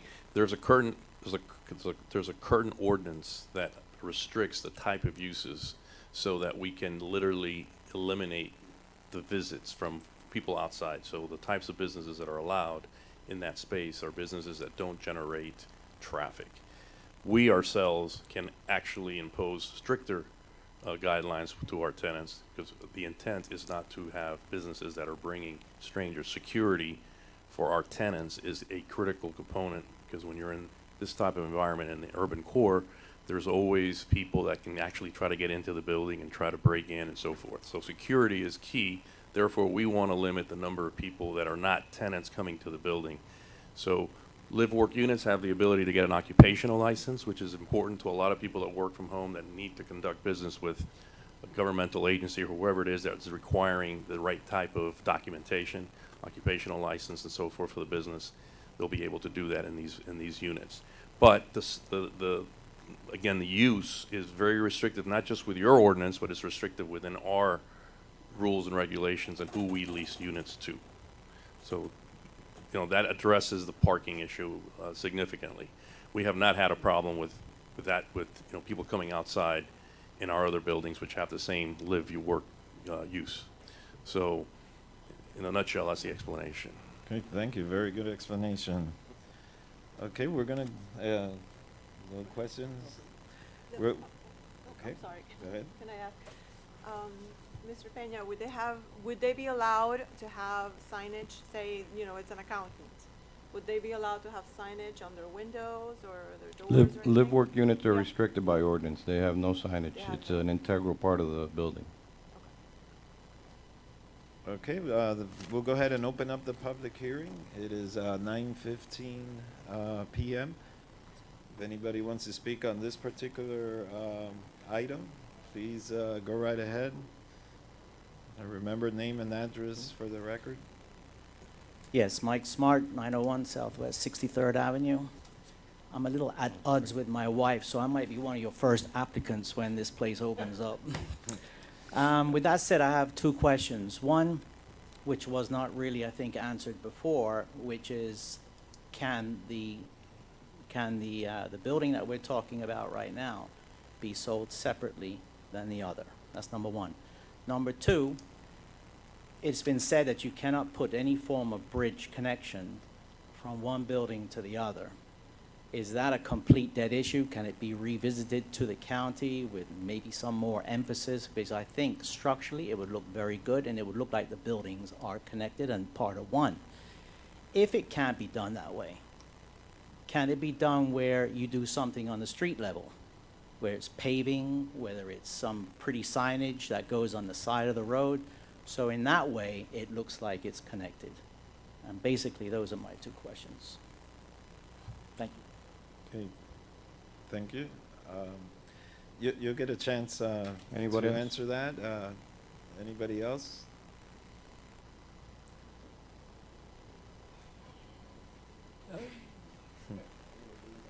Teresa Fuentes Martin, 901 Southwest 63rd Avenue. Good idea. If it's not over the road, like they did in the Adrian Arts Center, that the same thing happened when they were approving those. They didn't want to do a bridge over, but they actually paved the road, so it kind of looked like it was connected. So if that's not an option, I like that idea. The other thing is, can we tie both properties together somehow? So if one sells, the other one has to come with it. Can we do that? And with a property, they're two different lots, but can we as a city say if one sells, the other one has to go with it? So one doesn't go, the amenities doesn't go with the other one, right? And the other thing is, where's the parking on that little guy? Is the parking on the little guy within that same little guy, or is it, so it's contained? That what looks to be like an elevator shaft, what is that? So. There's 3 floors of parking. A Okay, basement. I see the balconies on those. When I zoom in, when I took a picture, they look very tiny. It looked like about the size of this. The answer to the question one is no, you cannot restrict one property to be sold or to be, do anything with that, together with the other. They're independent properties. Okay. That's a concern, because we won't, the BCC here will not be able to control that. Mr. Villalobos, is there a way that because I think the attorney stated that the building on, the hotel building would have access to all of the amenities in the CVS building, correct? Is that something that could be sold? When you Or say is that something, access, is or, that something that the city could mandate be an integral part of whoever else would buy that would not be something that could be stopped? No, they're independent properties, so you cannot restrict the sale of one property to any condition that you would place in the next property next door. Okay. Okay, go right ahead. Okay, my name is Lillian Quintero. As you know, when Address, you're a please. developer, you build Your the address again, Ms. Yeah, Quintero. Your address for the Your record. address again for the record. The address is 6267 Southwest 10th Street. When you're a developer, you build these property buildings to sell. So they're independent parcels. They will be sold separately. to whomever comes up with the money. Of course, they have an attorney. This is an investment that between the two, it'll bring between 100 and 120 million dollars. To the city, it's very appealing because every time it sells and every time they go into building, it's money generated. However, the building on the motel side does not have amenities, will not have amenities. They could be managed now, meanwhile the developer is in control. But once the developer sells, it will have individual management companies. And they can turn it into whatever the new buyer decides to turn those buildings into. That is a very good perspective for a Section 8 housing. I hope not, because we will all, the properties around it will deteriorate. You know, when you have very, not the type of people that we are used to having around us. Number two, not everyone was notified. This, unfortunately, a decision should not be made until everyone that it's Ms. affected. Quintero, if I may interrupt you, the Public Works Director or Planning Director stated that the city did Okay. notify within a 500 feet. If you have doubts, you certainly can submit a public records request. Okay. And the city will be obligated by law to provide you I will with do that. all the mailings, the return receipts of the Yes, I homeowners will that definitely signed do that. for 'em, the letters that came back undeliverable because Exactly. perhaps a resident was not home and did not care to go out to Normally, pick it up. they leave 3. Okay. So So, I will and do on the that inquiry. issue, you certainly have that right, Mhm. and I urge you, go ahead and do that. Okay. But knowing Mr. Pena and how long he's been in the city, Mr. Pena knows the law. I know he the law does- too. He does I'm- things the I'm right in real way, estate so as well. I have know. no doubt that he followed all the proper legal procedures. Okay. And but you certainly have the right to file that. Of course. Another thing, there is not enough parking for living, work, or, you know, one parking space per unit is not sufficient when it comes to having one studios, 1 bedroom, 2 bedroom, 3 bedroom. You know, there's gonna be more than one car. When you have 2, 3, 4 people living in a unit, you're gonna have 3 cars outside. It's just that simple. I mean, it could be in code, but no matter how many, if code says 1 is enough, where are the other 3 or 4 going to park? I hope they park in front of all of your houses and not in mine, because that will create a problem. Assessment value, he stated that the assessment value has gone up in the last 3 years. Of course, all properties increase, and the assessment value is where you get taxed on. Does not mean market value. Market value is what refinances and what sells on. And those will be affected when you have an external obsolescence next to your house or in front of your house or in the vicinity. It's just, I mean, the definition was given to you in writing by an appraiser, not someone that just came off the street and doesn't know anything about obsolescence. They, of course, have to make it pretty, because when you have $120 million to make, I would be, having the best attorney speak on my behalf. Unfortunately, I'm not a professional speaker. I cannot speak as good as he does, but I do know the fact. And the fact is, we are going to be affected by it. In no way, shape, or means, I don't want them connected. I don't want 63rd Avenue to be removed, because then the traffic will be redirected throughout the other streets. And then it will be much worse. So, I'm opposed to the project altogether. I mean, Okay. they should have done something else with the lot. But having this building in there, it's blocking airflow, it's creating noise, it will create more traffic and nuisance. It's just Okay, a public nuisance. all right, thank you. Thank you. Does anybody else wish to speak? Name and address, please. Ralph Oreya, 1910 Southwest 63rd Avenue. Since there's a lot of speculation going on, I'm gonna go out and speculate myself and just say for the record that as investors, I just think, and this is to lay to rest some of the issues with one building being sold and the other one not. And I have a question actually after this. I don't believe that an investor would invest that kind of money and then not sell that building together as a package with the other one, because you got to be able to maximize the amount of money you're going to get for both buildings. My opinion, and that's all it is, it's an opinion right now, but it tells me that you'd have to sell both of them in order to maximize it, to make those 100 million or whatever.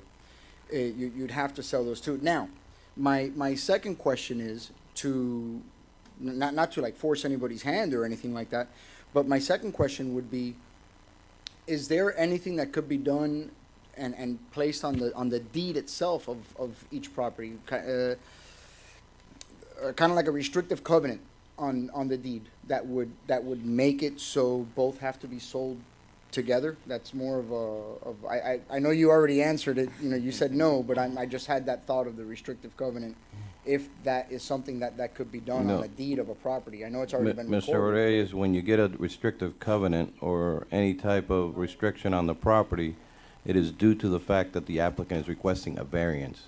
And at that time, they will trade off the ability to put a restrictive covenant as long as they get their variance. There Gotcha. are no variances on this project. Gotcha.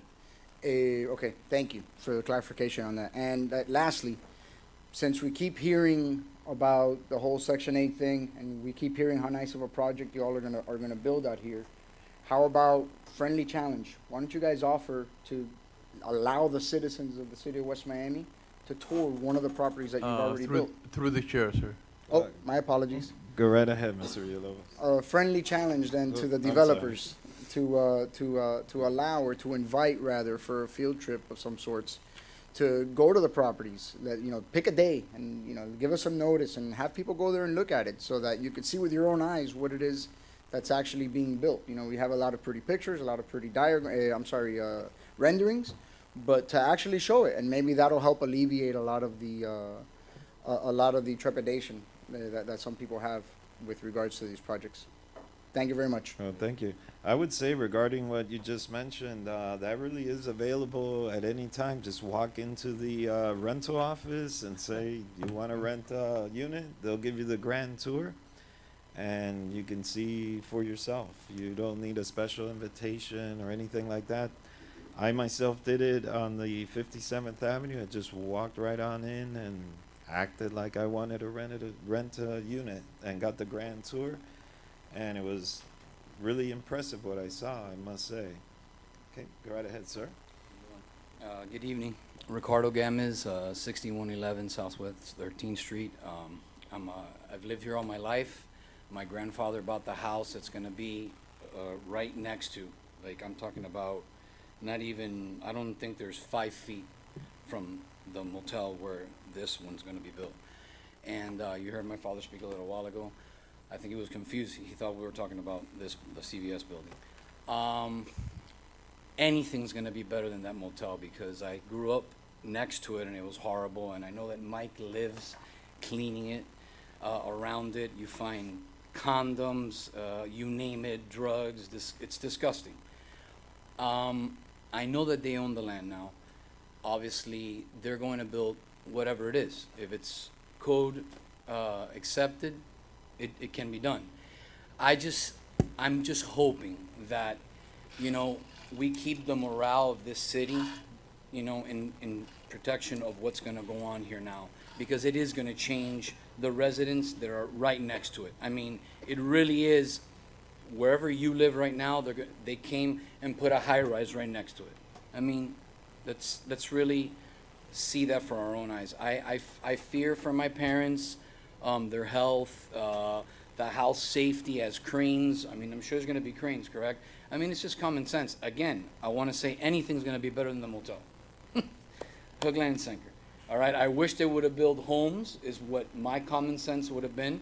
but they own the land. And seeing how there's already a building across the street, it would make sense, and then the buildings by 67th and Coral Way.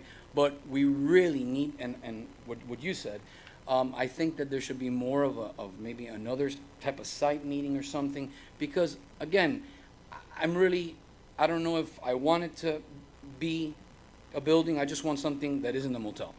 But I gotta be honest with myself, I don't know if this is the best option. But at the end of the day, I trust the judgment of West Miami. You know, I just moved here. I moved away for 10 years and I came back, I bought a home. I put about close to $60,000 into it. I love this. I love the small, family-orientated vibe that comes with the city, and I just hope it's not compromised. You know, and I really think that if it is allowed, that it's going to be more of us and the city to keep what we so value of West Miami. But we really gotta really think about it. I hope you guys have thought about it. I trust your judgment, you know that. But, you know, put yourself in my shoes. There's gonna be cranes going around my parents' house. I'm talking about the fence dividing it is the motel's here, and my mom walks out to her outside laundry room right here, and you walk down and our pool is right back there. We've lived with 8th Street behind us all our life, and again, this dirty, scummy motel. So I kind of like that that's going to go away, but I mean, what really gives my parents peace of mind? They have a residential home there. You know, like, I just hope that we're making the right decision. Well, Mr. Gomez, if the project is approved, as they've done in other sites, the first thing they put up is the concrete barrier wall between the two properties to protect the residents next to it. Okay, all right, well, I mean, I just hope that we keep that in mind, that we have a residential home right next to it. You know, they're my parents, so just put yourself in my shoes. But again, I trust the city's judgment. I know them personally. And again, I don't know if I want it to happen or if I don't. I just hope it's a good decision. So. Thank you, sir. Thank you. I'm going to go ahead and close up the public hearing. It is now 9:35 p.m. and allow the applicant rebuttal. Thank you. Just a couple of points, and thank you, Mr. Pena, for clarifying. Obviously, we have to meet all construction requirements, and as we had offered to his dad, I mean, you know, take Mr. Castro's take Mr. Castro's card this evening. I'm going to let my client address the issue of the very good suggestion about trying to link it maybe visually in some way, the buildings in some way, and I think that's going to be important. And again, I you know, obviously you heard concerns about how the project may, I don't know, denigrate into some sort of Section 8 housing or the like. You know, the project is being designed to the same exacting standards as the other projects that have been designed by this group and the project that you just finished recommending for approval. It's the same construction, it's the same look, it's the same amenities, or the same finishes. I'm going to let Mr. Solis explain or see what we can do with the good suggestion of maybe trying to link it somehow. So Robert Cerise, State Investment Group. Very good idea. I think we can definitely do some kind of streetscape that will make that property look, you know, obviously the city needs to approve anything that's going on there right away, but we would be more than open to putting any kind of pavers, landscaping, sidewalks, you know, whatever, you know, we can all get together and think is appropriate. We're more than open to that idea. The concept of selling the building by itself, like the gentleman was explaining, it would not serve our interest to sell that building on its own, because when you sell a building without amenities, you're going to get a lower price.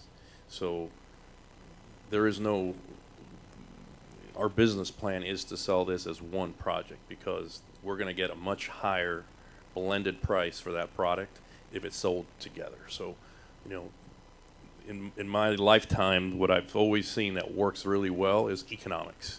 And when the numbers match up, and that's the biggest driver of anything, people will try to, you know, maximize the opportunity in front of them when it comes to a transaction. The transaction that we envision is selling both properties together, because we are going to perceive the highest price. So that's not going to happen. And what happens after that is whoever buys that building has now paid a premium for that building. They're not going to sell it on its own because they're not going to recover their investment. So, you let economics works and you let the marketplace respond, and I think that's your best. The best thing to prevent Section 8 or any deterioration of any of these buildings is the acquisition price that has been paid by institutional companies. These buildings are being bought by institutions. They are not, mom and pop down the street who are going to run it by their own. These are professionally run investments that are made for a profit. They're looking to make even more money than what they bought it for. So what are they going to do? They're going to continue to improve the property. So the argument of Section 8 is the most, unreasonable argument you could make, that it will never happen. What happened on the building across the street was a building that was designed as a condominium, had no amenities, and the building was built during the downturn, and that building was not sold. It was foreclosed on, and it wasn't foreclosed on. It was a short sale that took place where his note was reduced by $13 million. All of a sudden now his basis is much lower, where his only option at that time was to rent to Section 8, and he brought in Section 8 and made the mistake of keeping it Section 8. I think that our building will probably change his perspective of what the values are going to be in the area. So I think you're going to see changes to that building as well because of what we're doing. So, the best way to demonstrate, the capacity and the willingness and the ability to do things that we're saying we're going to do is just look at what we've done in the past. This is not our first rodeo. We've done this 3 times in West Miami. Look at the kind of product we build. Look at the kind of tenants we attract. The $170,000 average household income. Doctors, attorneys, physicians from Miami Children's. I mean, those are the kind of people that want to live in this community. But there is no housing in this community.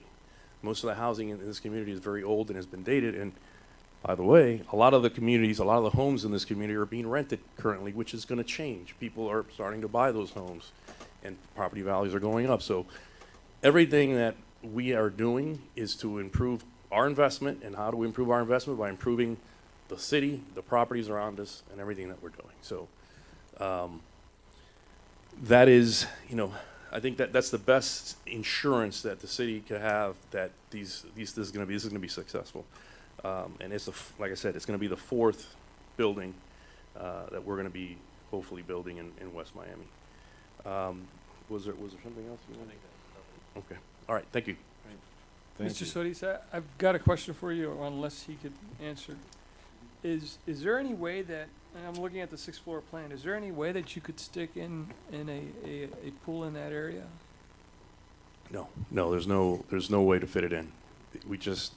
The pool size is determined by the number of units, and there just isn't enough space on the deck or anything like that to be able to fit it and put in the decking area and everything else. It just doesn't work.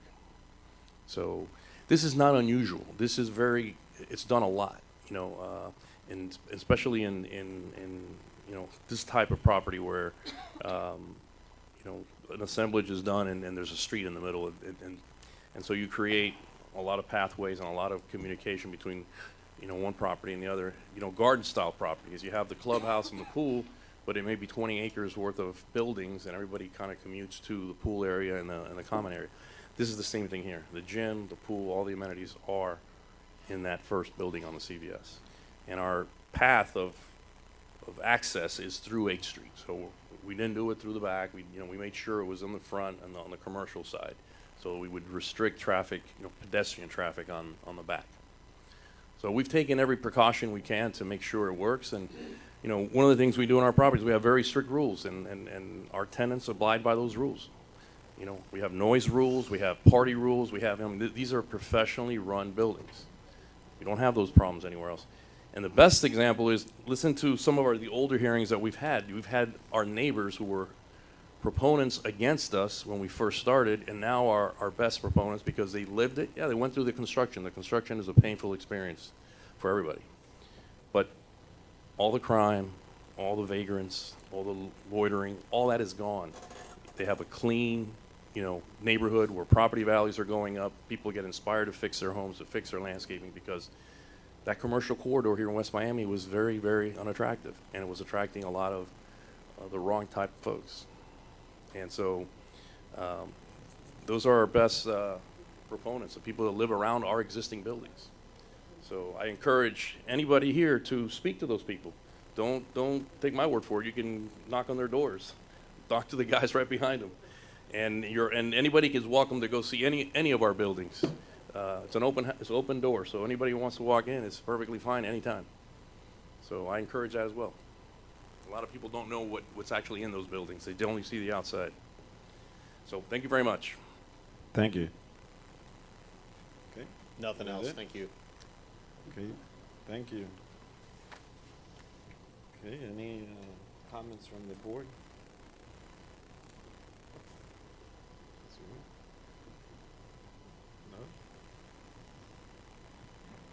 No? Would anybody want to make a motion? I'll make a motion to approve. I can second that. Okay, there's a motion on the motion, and it was seconded, Ms. Rio, Yes. Gilberto Gonzalez? Yes. And I vote yes, so it's been approved.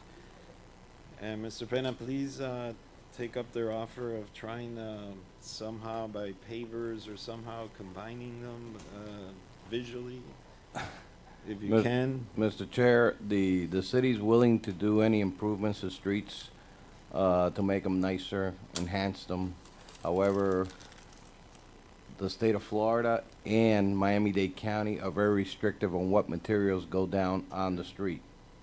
The traffic calmer that we just did in front of City Hall here, we had to enter into an interlocal agreement, and all liability is transferred to us on that calmer because Miami-Dade County did not want concrete on the street. I doubt very seriously that pavers will work through Miami-Dade County because they have jurisdiction over it, or anything on Southwest 8th Street. Department of Transportation just removed the concrete crosswalks that used to be on 67th and 8th Street because there was a car accident that they say that over time the concrete becomes too smooth and it makes the car slip. No friction on the tires of the car. So for that reason, they removed those and just went to asphalt. So we'll try every effort to enhance and make that street a lot nicer, but it'll be a battle with Miami-Dade County. Okay, thank you. Without any further comments from the board, any items? No? Okay, the City of West Miami Planning and Zoning Board meeting of October 24th, 2017 is now adjourned. It is 9:45 p.m. for the record. Thank you for your attendance. And just for the folks, November 15th, they'll be before the City Commission. Okay, thank you. Thank you.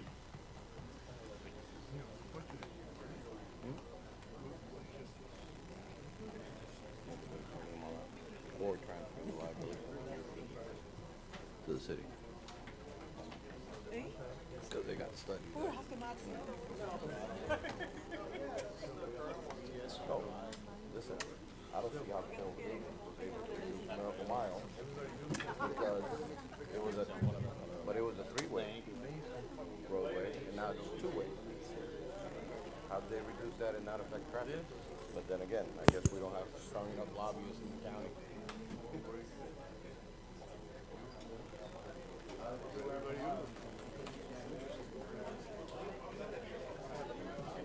Have I